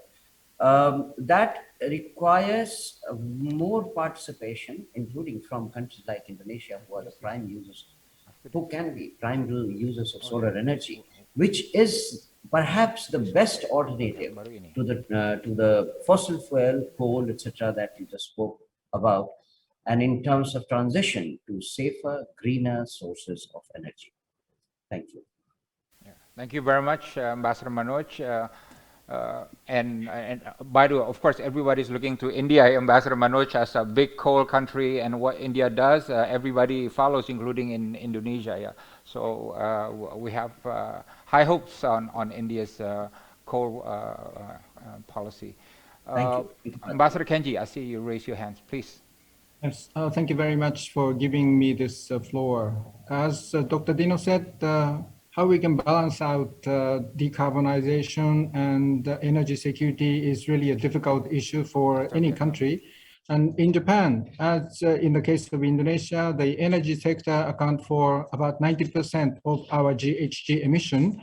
And we all know that as the so-called electrification of the society continues, particularly in the transportation sector, the demand for electricity will inevitably increase to a certain degree. So how we can decarbonize the electric power sector is becoming all the more important. And in the case of Japan, we, of course, promote decarbonization by maximizing the use of renewable. In the case of Japan, we put emphasis on offshore wind power and also use of nuclear technology, as well as mixing biomass, hydrogen, ammonia in the existing power plants, and also CCUS technology, carbon capture, utilization, and storage. So all these policy mix, we try to achieve carbon neutral. Thank you. Ambassador Kenji. Now I invite Ambassador Pan Vinh Quang from Vietnam. Ambassador, good to see you, Ambassador. And after that, Finland, and then after that, Germany. This is starting to feel like the United Nations General Assembly. All right, please. Ambassador of Vietnam, please. Hey, coba. Suara. Can you unmute? Is that right? Ambassador, can you? Okay, now we hear you. Can you hear me now? Yes, please. Yeah, okay. Selamat pagi. Selamat Good morning, Pak Dino, fellow ambassador, Indonesian colleagues and friends. Climate change represents a great global challenge for our time and is shaping the future of mankind. Reducing greenhouse gas emission is a matter of national interest for Vietnam, one of the most vulnerable countries to global climate change.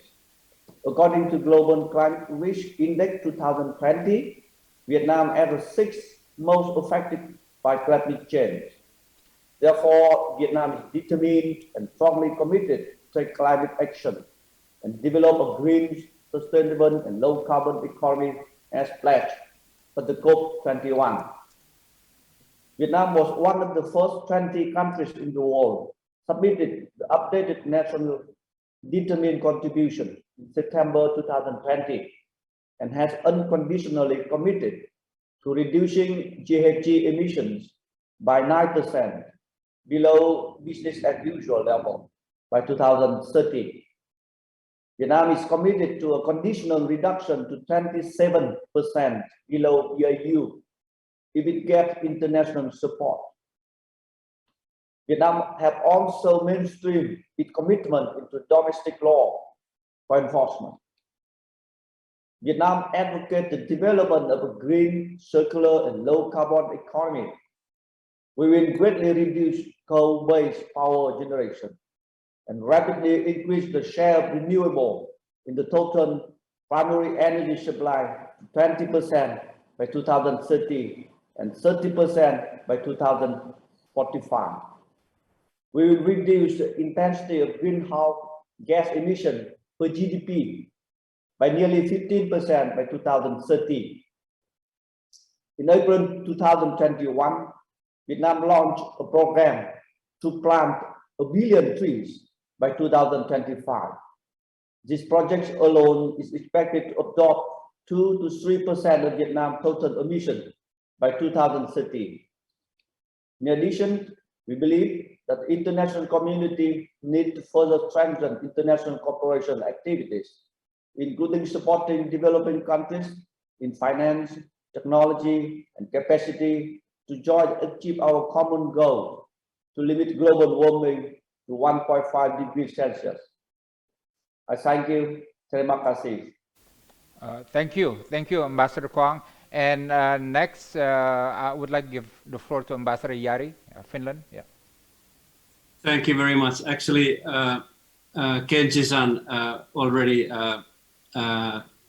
he made a very exhaustive list of all the possibilities, and Indian colleague Manoj he mentioned the solar energy. I just wanted to mention a very practical thing that Indonesia has quite a lot of coal power plants, and then one kind of like very concrete possibility would be to use boilers that can burn also biomaterials, either solarly biomaterial or with the coal. So that would be kind of like a gradual way to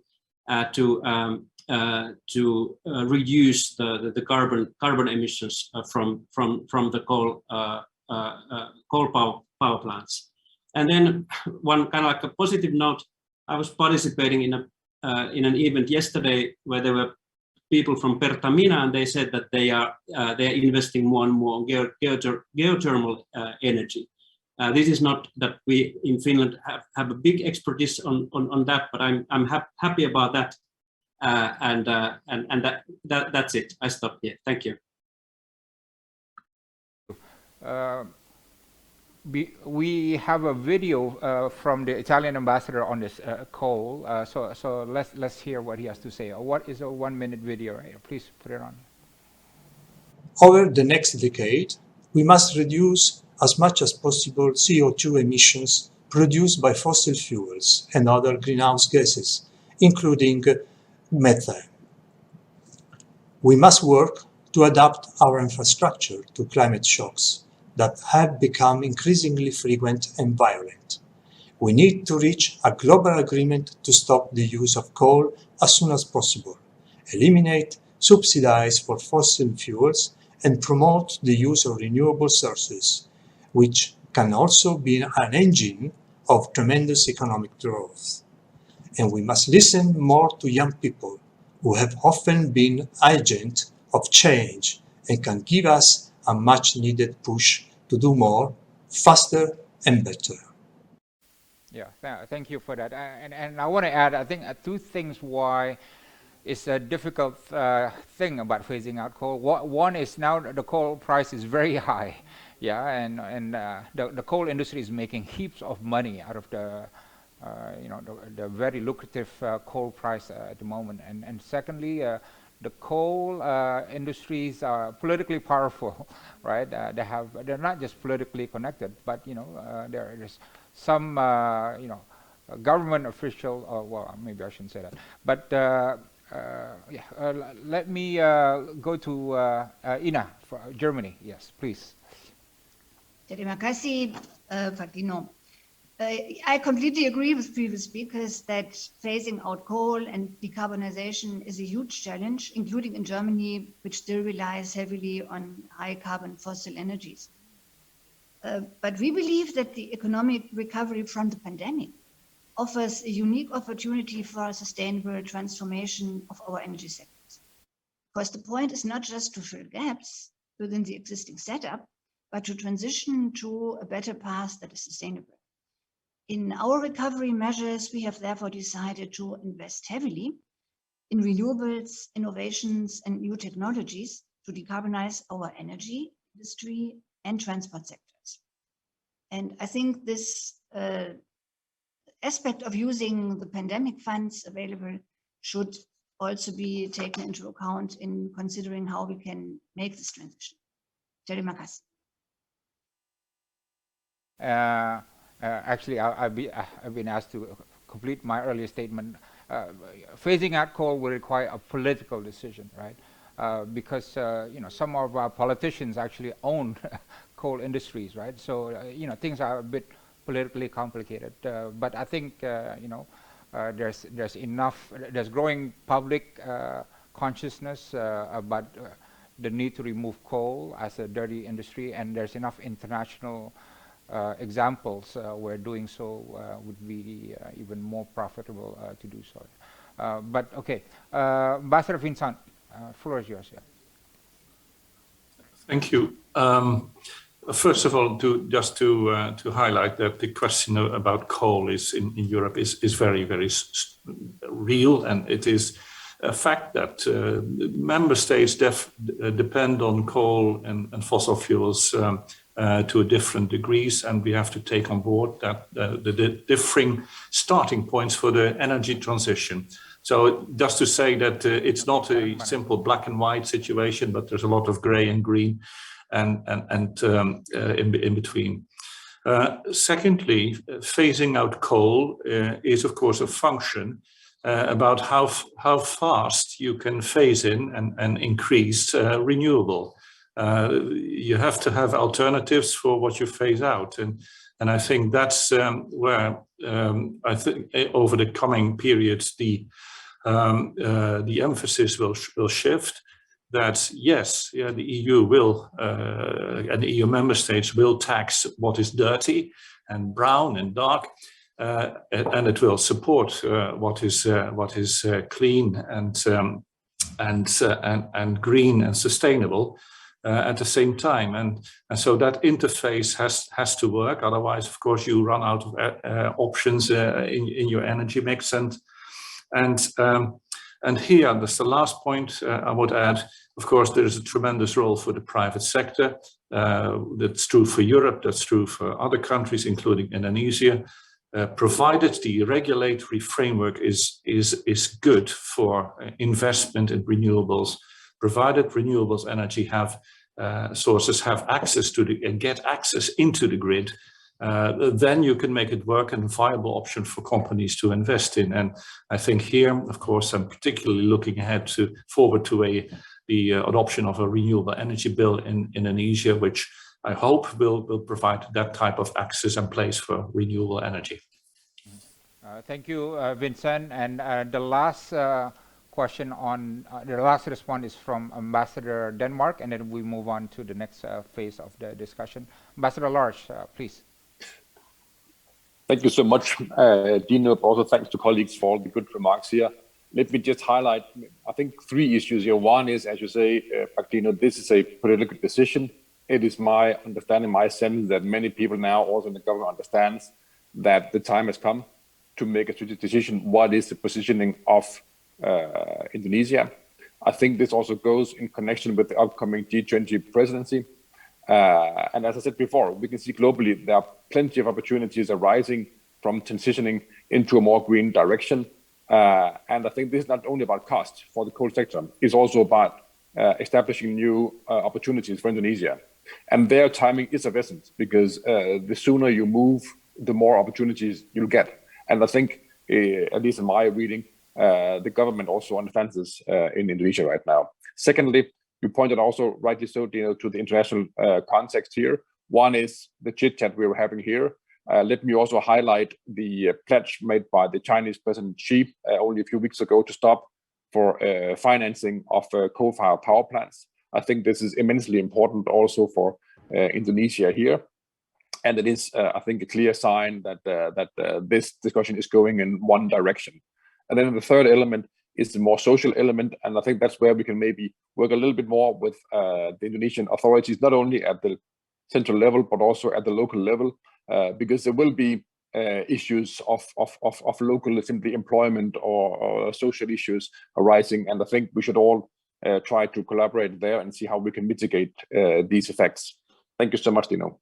Yeah. Thank you, Lars. And last year, at the end of last year, FPCI made a statement saying that 2021 is going to be a big climate change year, and there were two things that will drive policy change in Indonesia. One is the international attention on climate change will revive, and like it or not, Indonesia has to be part of that international debate and processes. And secondly, the domestic public opinion will begin to shift towards climate and sustainability issues. And those two things are exactly what is happening now.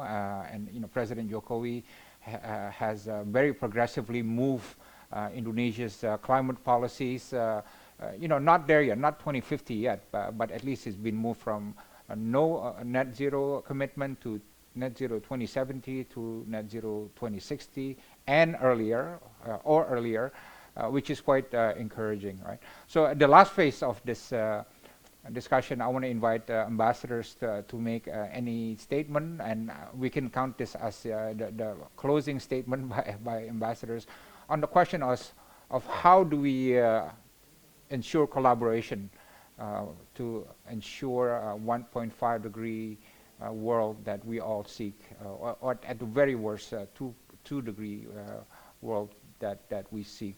How do we work together to achieve net zero? Because it can't be a situation whereby a dozen countries commit to net zero and the rest don't commit, and in the end, the climate security that we all seek will not be attained. So everybody has to do their part. Collaboration is the key.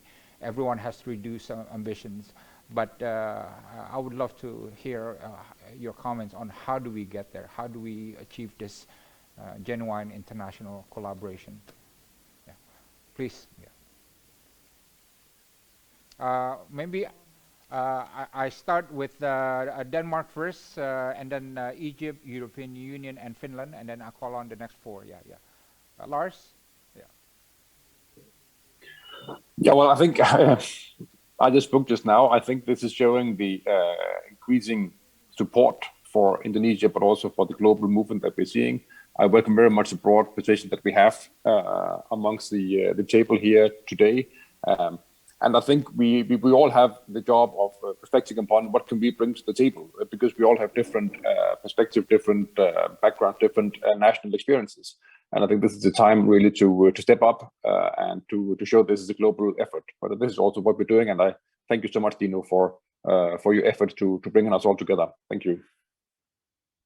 Yeah, Ambassador of Egypt. Yeah. Well, good morning, Excellencies. I think it is important to continue working through the different negotiations group to ensure a successful outcome on the issues of climate finance, carbon markets, transparency, agriculture, etc. Egypt supports the call of the UN Secretary General to split climate finance 50-50 for adaptation and mitigation, and calls upon developed countries, international donors, and financial institutions, including the Green Climate Fund, to take this into consideration during the replenishment of funds. On climate finance, reaching the $100 billion goal annually, which was agreed upon, still represents a big challenge that needs to be addressed. I think also it is important to raise the ambition for adaptation, mitigation, and means of implementation, which depends on three very important factors that are finance, technology transfer, and capacity buildings. I believe that is important to reduce the gap between developed and developing countries, as Ambassador Piquet was saying, regardless of our differences in our strategies or starting points. Thank you very much. Yeah. Thank you, Ambassador Ashraf Sultan. And let me now go to Malaysian Embassy. Yeah, I see Pak Adlan Muhammad Shafiq. Please. Yes. Thank you, Pak Dino. First of all, allow me to thank Pak Dino and FPCI for inviting us and hosting this wonderful webinar. Excellency, you mentioned a lot of issues just now, which we totally agree when it comes to the principle of common but differentiated responsibilities and respective capabilities. Malaysia cannot underline enough on the role of developed countries in taking the lead in addressing climate change by providing new, adequate and consistent financial assistance and technological transfer, which Pak Dino had mentioned earlier, to support developing countries' mitigation actions as well as adaptation to climate change. We also look forward to continuing negotiations with other state parties on the Paris Agreement at COP26, particularly on Article 6, which Ambassador Kenji had rightfully mentioned regarding carbon market mechanism. This is very important. Just to share with you what Malaysia is doing, Pak Dino, we have an ambitious target of the Nationally Determined Contribution, or the NDC, with an increase of 10% to 45% unconditional economy-wide carbon intensity reduction target against GDP compared to the previous NDC, whereby Malaysia aims to achieve that target based on our own capabilities. We regard this target as progressive, reflects its highest possible ambition, given that the mitigation actions will be undertaken domestically, which excludes the purchase of carbon credits from other countries. I thank you. Thank you, Sharjah, Pak Adlan. I want to go next to Ambassador Armando of Mexico, and then after that, India. Yeah. And then after that, I see Vincent nodding. See, go ahead, please, Mexico. Armando, yeah. Okay, can you hear me now? Yes, I can, yeah. Okay, a very brief statement. I would like to say only that international cooperation for development is one of the principles that has been consecrated in the Mexican Constitution itself, and that there are few areas where it is more imperative than climate change cooperation. And that is why Mexico, as a middle-income developing country, seeks to foster South-South and triangular cooperation schemes to support other partners in achieving more ambitious adaptation, mitigation goals, and reductions of emissions in accordance with development priorities for each country. So Mexico focuses on scientific and technological cooperation and the promotion of research capacity building regarding adaptation and mitigation. Considering Mexico's strategic geographic position, we strive to develop partnerships with Latin America and the Caribbean to foster regional development. And of course, we work in the global arena in the frame of the COP26. Thank you. Thank you, Ambassador Armando. Next is Ambassador Olivier from France, and then Vincent from EU. Oh, sorry, India first. Ambassador Manoj, yeah. Aapke baad. Dhanyavad. No, I first of all like to thank you once again for this timely webinar. But as a last comment, I would like to mention that to better integrate climate change adaptation and peace building, we can seek the building of robust governance structure at the local, national, and regional levels to address climate and fragility-related risks. This not only improves public perception of government legitimacy, but also shores up capacity of states to address climate risk before they become fragile. Donor countries should provide greater financial, technological, and capacity building assistance to help fragile states to put in place necessary adaptation and mitigation strategies to combat the impact of climate change. Here, I would like to say that countries with big economies, which have moved to the level of advanced countries, should also take responsibility for carbon financing and sharing of this responsibility. Thank you. Yes, thank you very much. Thank you, Ambassador Manoj. But I do want to highlight that if all the developed countries cut their emissions by 0 today, right, we're still not going to get to 1.5 degree world, right? China has overtaken the United States as the largest emitter in the world, and so on and so on. So we need to figure out ways on, yes, common but differentiated responsibility, but how do developed countries and developing countries punch above the weight together to deliver within the next 10 years, the next crucial 10 years, the most ambitious emission reduction target possible. And for the public out there, I just want to tell you a simple formula, which is to achieve net zero by 2050, you need to reduce emission globally by 50% in the next 10 years, and then 50% again from 2030 to 2040, and then 50% again from 2040 to 2050, right? And if we don't start from now, right, and if we engage in debates that doesn't lead to ambitious emissions, then 2050 net zero will not be achieved, and 1.5 degree world is going to be missed. Yeah. All right. So now, sorry. Next, we go on to Olivier, Ambassador of France, and then Vincent. Yeah, yeah. And then I see Owen and Kenji after that. Yeah. Please. Thank you, Dino. We covered all the main aspects of the fight against climate change, so I'll be very brief. And we consider that the carbon pricing mechanism is one of the key elements in the fight we are all engaged in. A fair carbon price is the key to the reduction of the carbon emissions, and in that case, France welcomes that. The fact that Indonesia is more and more involved in this topic, and Minister Sri Mulyani, as co-chair of the Coalition of Finance Ministers for Climate Action, and the fact that Indonesia is in the middle of the preparation of the introduction of a carbon tax is something very important, because Indonesia is one of the key players in this matter. Terima kasih.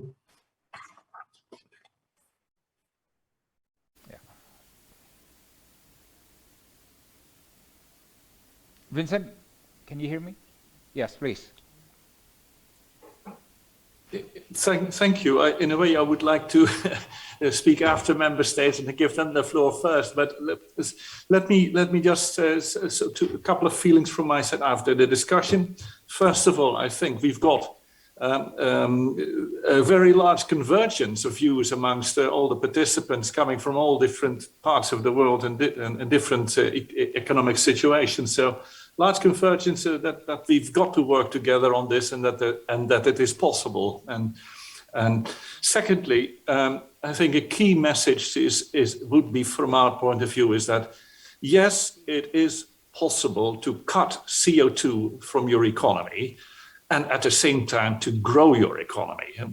I think the EU has ample evidence of that ever since 1990. Other countries have got that too. And I think that is a very political, very important political, economic concept that we need to spread in Indonesia as well amongst all policymakers.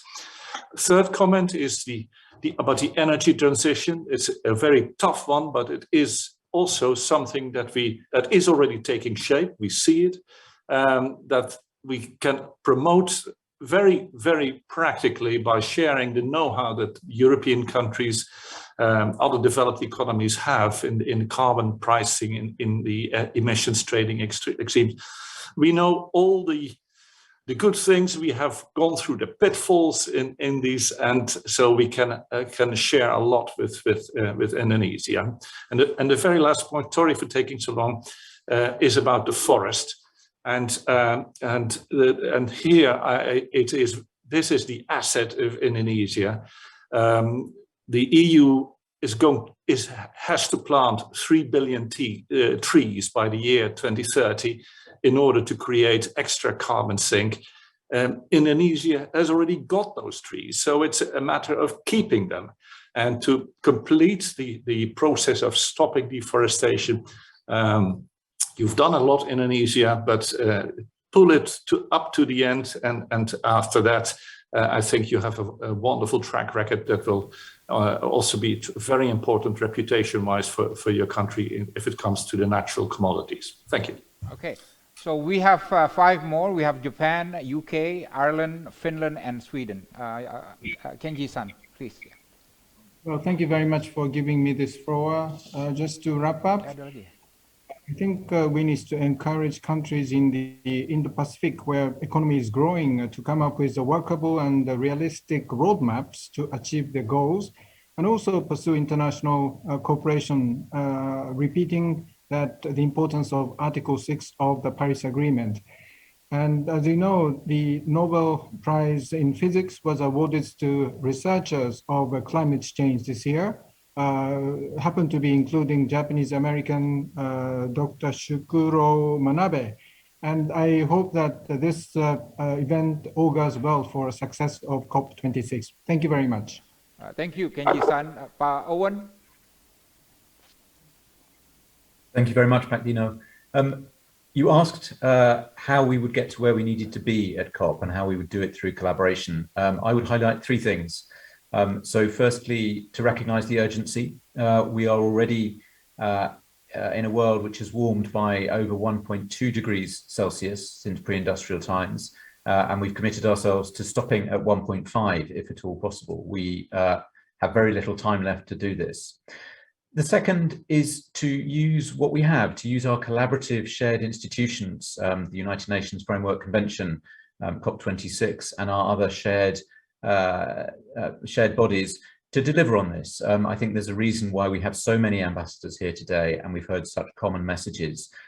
We know what we have to do. Let's use our institutions to do it. And then thirdly, on a national basis, I think it's important to set frameworks which can deliver. In the UK, what we've tried to do is consistently set long-term policy frameworks which attract investment and give businesses certainty that they will be working in a low-carbon, sustainable environment, and that has helped drive investment into our clean industries. And a final word on Indonesia's role. Let me pay tribute again to the extraordinary work which Pak Mahendra and his colleagues in the Indonesian government have done. I think Indonesia has a huge role, not just because of its amazing natural inheritance, its huge potential on renewable energy, but also as an independent and respected voice in the world. I think Indonesia's chairmanship of the G20 next year will be the next critical vehicle for taking forward momentum from COP26. Thank you very much. Thank you, Pak Owen. Ambassador Francis of Ireland.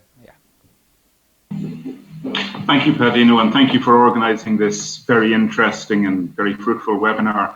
I'd just like to make some general remarks. The COVID pandemic showed the great global interdependence we have. None of us can be affected by problems in any part of the world. Difficulties for one country become difficulties for us all, and we are already starting to see that with the effects of climate change.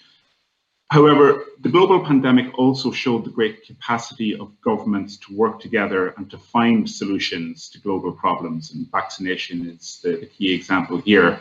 So we should not underestimate, and we can't underestimate the scale of the challenge we face, but also we should not underestimate the scale of the capacity of the governments of the world and the private sector to work together to find solutions to global problems. So Ireland looks forward to COP26 and to working with all our global partners, notably Indonesia, to find ambitious solutions to this global problem. Terima kasih. Thank you, Pak Francis. And now, Pak Jari from Finland. Jari? Thank you, Dino. I'm kind of thinking of the end users of this webinar, the FPCI members, and came up to the kind of appeal to them that most probably you will become business leaders or political leaders later on. So Dino already mentioned that Finland probably has the world record in setting the target of carbon neutrality 2035, and our sectors, they need to find solutions how to reduce in kind of faster than the others, how to reduce their emissions. So if you if you want to find partners later on, think of Finland and join the bandwagon for the future. That is my very bilateral message for FPCI members. Thank you very much. Thank you, Jari, for that encouraging message from the world champion. We'll give you a gold medal. Sweden, Ambassador Marina. Yeah.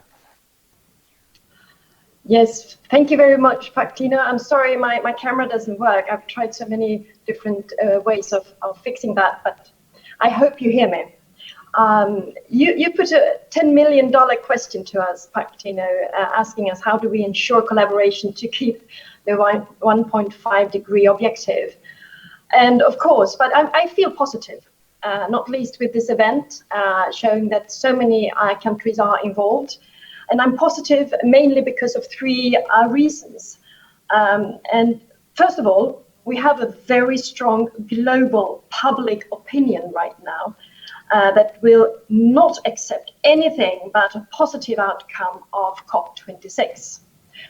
And secondly, we have engaged the private sector widely, globally.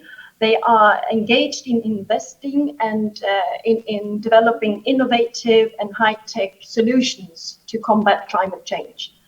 And thirdly, and finally, I must say, we are all listening to science, to scientists. Finally, we listen to what they say, and we have governments that really cooperate with scientists and try to find solutions in order to combat the climate change. Thank you very much. Thank you. Thank you, Marina. Next, Ambassador of Vietnam, Ambassador Quang. Yeah.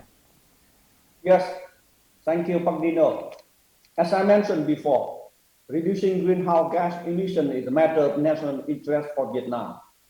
Therefore, Vietnam supports net zero emission by 2050 and is determined to make every effort to contribute to this goal. Of course, this is a challenging goal, but also an opportunity in terms of creating new jobs, ensuring energy security, improving the competitiveness and sustainability of the economy. But Vietnam is a developing country. Raising the level of commitment is a big challenge for a low middle income country like Vietnam. Vietnam had just updated and increased its commitment to reduce emissions in its NDC for 2020. Still, relevant agencies in Vietnam are making effort to review to be able to make a feasible new commitment to reduce greenhouse gas emissions at COP26. In this process, we need international cooperation and support in terms of finance, technology, and capacity. I thank you. Terima kasih. We have the last two comments from Ambassador of Norway, Ruth, and then Ambassador Ina Lapel. Yeah, Ruth. Yeah. Well, thank you again for this opportunity. I think a lot of very interesting points have already been made, and well, climate change is a truly global issue. What happens in Indonesia has consequences on what happens in other countries. And I think it has been said by several of the participants that the key issue here is how we can ensure more support to developing countries, to Indonesia, for their already strong climate policies, including the issue of climate finance. And I think, Pactino, you mentioned a very interesting question you raised earlier on in the debate, which was around the public support in our societies far away from Indonesia. And I would just like to echo what my colleague from Sweden just said, that we have public opinions who demand action. We, including supporting developing countries in for them to have stronger climate policies. We recently had elections in Norway only a month ago, and this was in many ways said to be like a climate election, focusing a lot, of course, on Norway's own transition from being an oil-based economy to a more climate-friendly actor in the world. but at the same time, also a very strong focus on how we can support other countries. And we are expecting our new government to be sworn in this week. I am very keen to start working with them because I know that the commitment to supporting Indonesia in this area is very, very strong, and I really look forward to helping facilitate this dialogue on how we can continue the dialogue with Indonesia and support in whichever way we can. Thank you. Thank you, Ruth. And final word from Ambassador Ina Lepel. Yeah. Thank you very much. I'm very encouraged by the degree of convergence that I notice here, that practically all speakers recognize the importance of working together. I think everybody will do their part. And I would just like to stress that it's very important to focus on concrete measures. And in this regard, there is the critical role of coal to be taken into account. So we need to have policies in place that lead to a coal phase out early in the coming decade. We have to keep the coming decade in mind, otherwise we will create a burden on future generations. And I think we also have to keep in mind cooperation between the generations, apart from the cooperation among countries. Thank you very much. Well, thank you, Ina, and I want to thank all the ambassadors, but please stay for the next 4 or 5 minutes because we're going to show you a video that we're quite proud of. We produced a celebrity video calling for net zero Indonesia by 2050 and 50% reduction by 2030. And the reason why this is important because we believe that this video had something to do with the government policy change. The video was produced by FPCI and included celebrities in Indonesia that has a combined followers of 50 million people. And when we made this video, we sent it to all government officials. And politicians can say no to FPCI, we're nobody. But you can't say no to celebrities who have 50 million followers combined and so on. You don't want to be seen arguing with them, right? But before we show that video, I just want to say 2 or 3 things, quick things. One is, look, I know I heard the argument from Vincent today and from many others that, hey, growth and conservation can go together. Yeah, you can pursue green policies and make money, right? And to be brutally honest, Vincent, I think that theme, although it's very true, is still a hard sell in Indonesia, right? And I think many in the government and business and the parliament are yet to be convinced of that, right? So I think we gotta make stronger efforts to make them really convinced that, you go green, you make more money, right? And at the moment, we're not there yet. And secondly, I think the biggest challenge for Indonesia's climate policy is that it relies too much on the forestry thing, right? On the land use thing, right? Which is very important, of course, a large part of the equation. But on the energy side, it's still quite weak. Yeah, especially the biggest question of how to phase out coal. There's no clear answer and no clear roadmap and policies as yet. And this is going to be the biggest policy challenge in the next, I think, 10 and 20 years, right? Third, I think we should make the Indonesian government understand that don't go to COP26 expecting polite conversations, right? Because this is going to be a tough debate.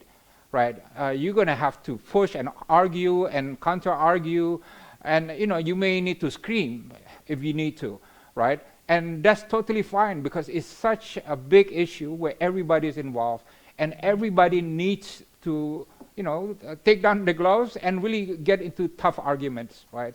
I say this because I think the mindset is that let's just go there and make few statements and then we go home, right? That's not what's going to deliver bold decisions at COP26. And this is not true just for Indonesia, but it's also true for other countries. So the mindset should be like going to in a boxing ring. Let's resolve world climate problem with serious discussions, with honest discussion and strong debates, Yeah, even if you need to scream, it's fine, as long as you find a solution. And the last message is to EU. I know that Vincent mentioned 3 billion trees by 2030.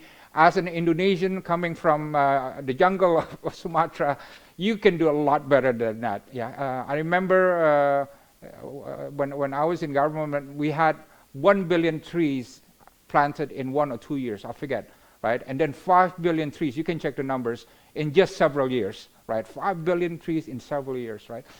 In Europe, you can do a lot better by 2030 than 3 billion trees. And if you need more land, come to us, pay for the land and plant the trees there, right? You'll be most welcome, right? So with that, again, I want to say thank you. I told you earlier this was a party where everybody invited actually responded and came, and they came with the fanciest dress and really strong, important statements. And I want to invite all of you to watch the video of Indonesian celebrities, which, in my view, did make an impact, policy impact on the government. Yeah, and actually before that, please, for everybody watching here, please join the EU Climate Diplomacy Week that is going to unravel all this week. The address is in the chat room. Yeah, you can see in the YouTube chat room the address of the EU Climate Diplomacy. It's going to be exciting insights that you're going to find about climate change. Yeah. Thank you very much, all the ambassadors, and please watch the video before we end. Yeah, thank you. Yeah.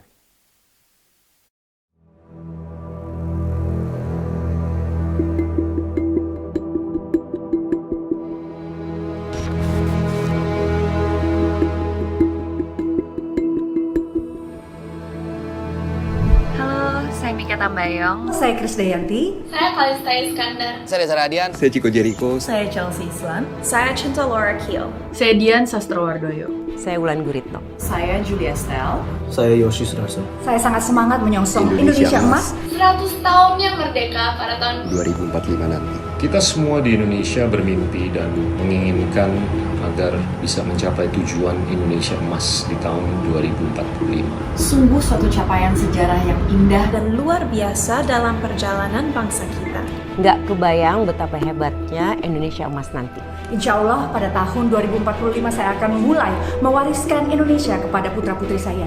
Di usia NKRI yang 100 tahun nanti, saya ingin kita semua hidup dalam Indonesia yang Pancasilais, yang modern, maju, makmur, sejahtera, hijau, adil, aman, bebas korupsi, demokratis, dan tentunya bersatu. Tujuan tersebut bukan tanpa tantangan. Ancaman terbesar di tahun 2045 bukanlah pandemi. Bukan lagi kemiskinan atau kebodohan. Bukan separatisme. Bukan perang nuklir.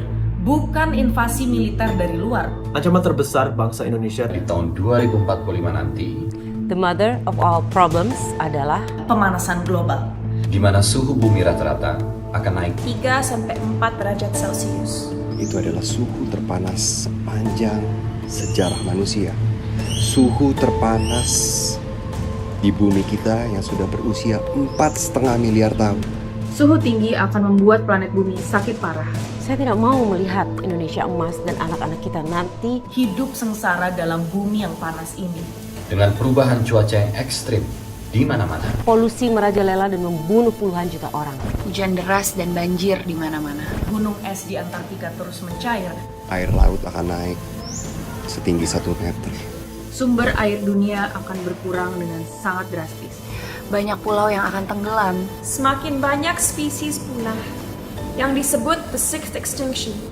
Keragaman hayati akan rusak, suhu air laut yang naik, ekosistem laut yang terancam, serta terumbu karang yang banyak mati.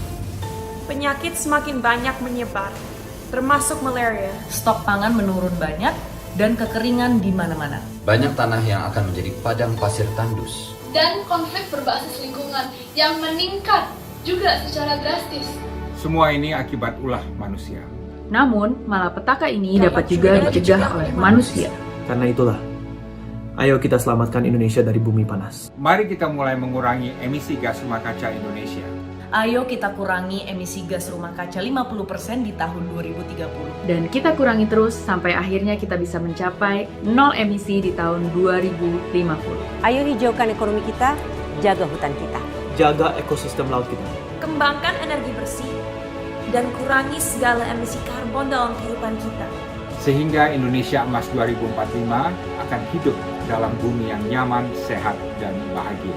Sehingga Indonesia dapat menjadi bagian penting dalam solusi global perubahan iklim. Planet bumi harus kita sembuhkan dari sekarang. Target besar dan mulia ini bisa kita capai. Ayo kita bergotong royong. Selamatkan planet bumi.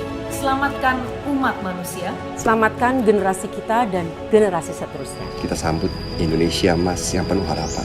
Selamatkan Indonesia 2045. Sadarkah Anda, kita mungkin adalah generasi terakhir yang bisa hidup dalam dunia bercuaca normal.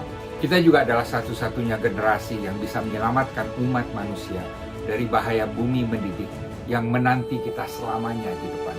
Ayo kita penuhi panggilan planet bumi, panggilan umat manusia, dan panggilan sejarah. Ayo sebarkan pesan ini dan tanda tangani petisi.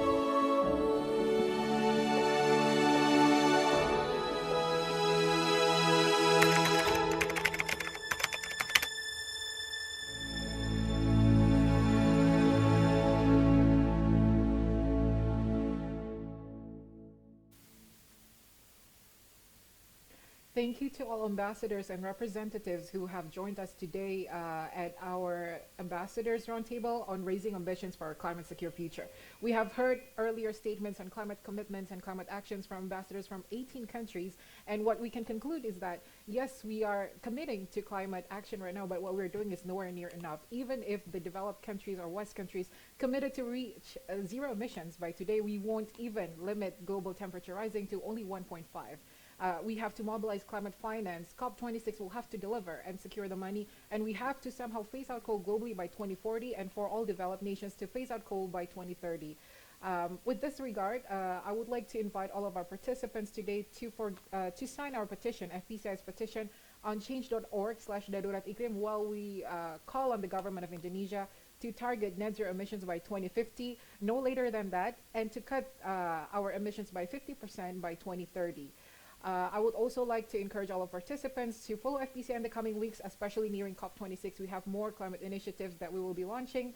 Don't forget to sign our petition also, and let me encourage you to also participate at the EU Climate Diplomacy Week.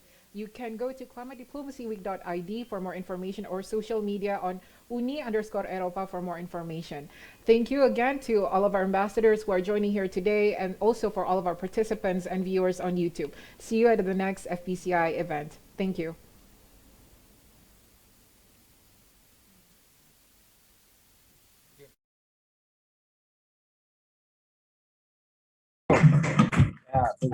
Thank you, all ambassadors.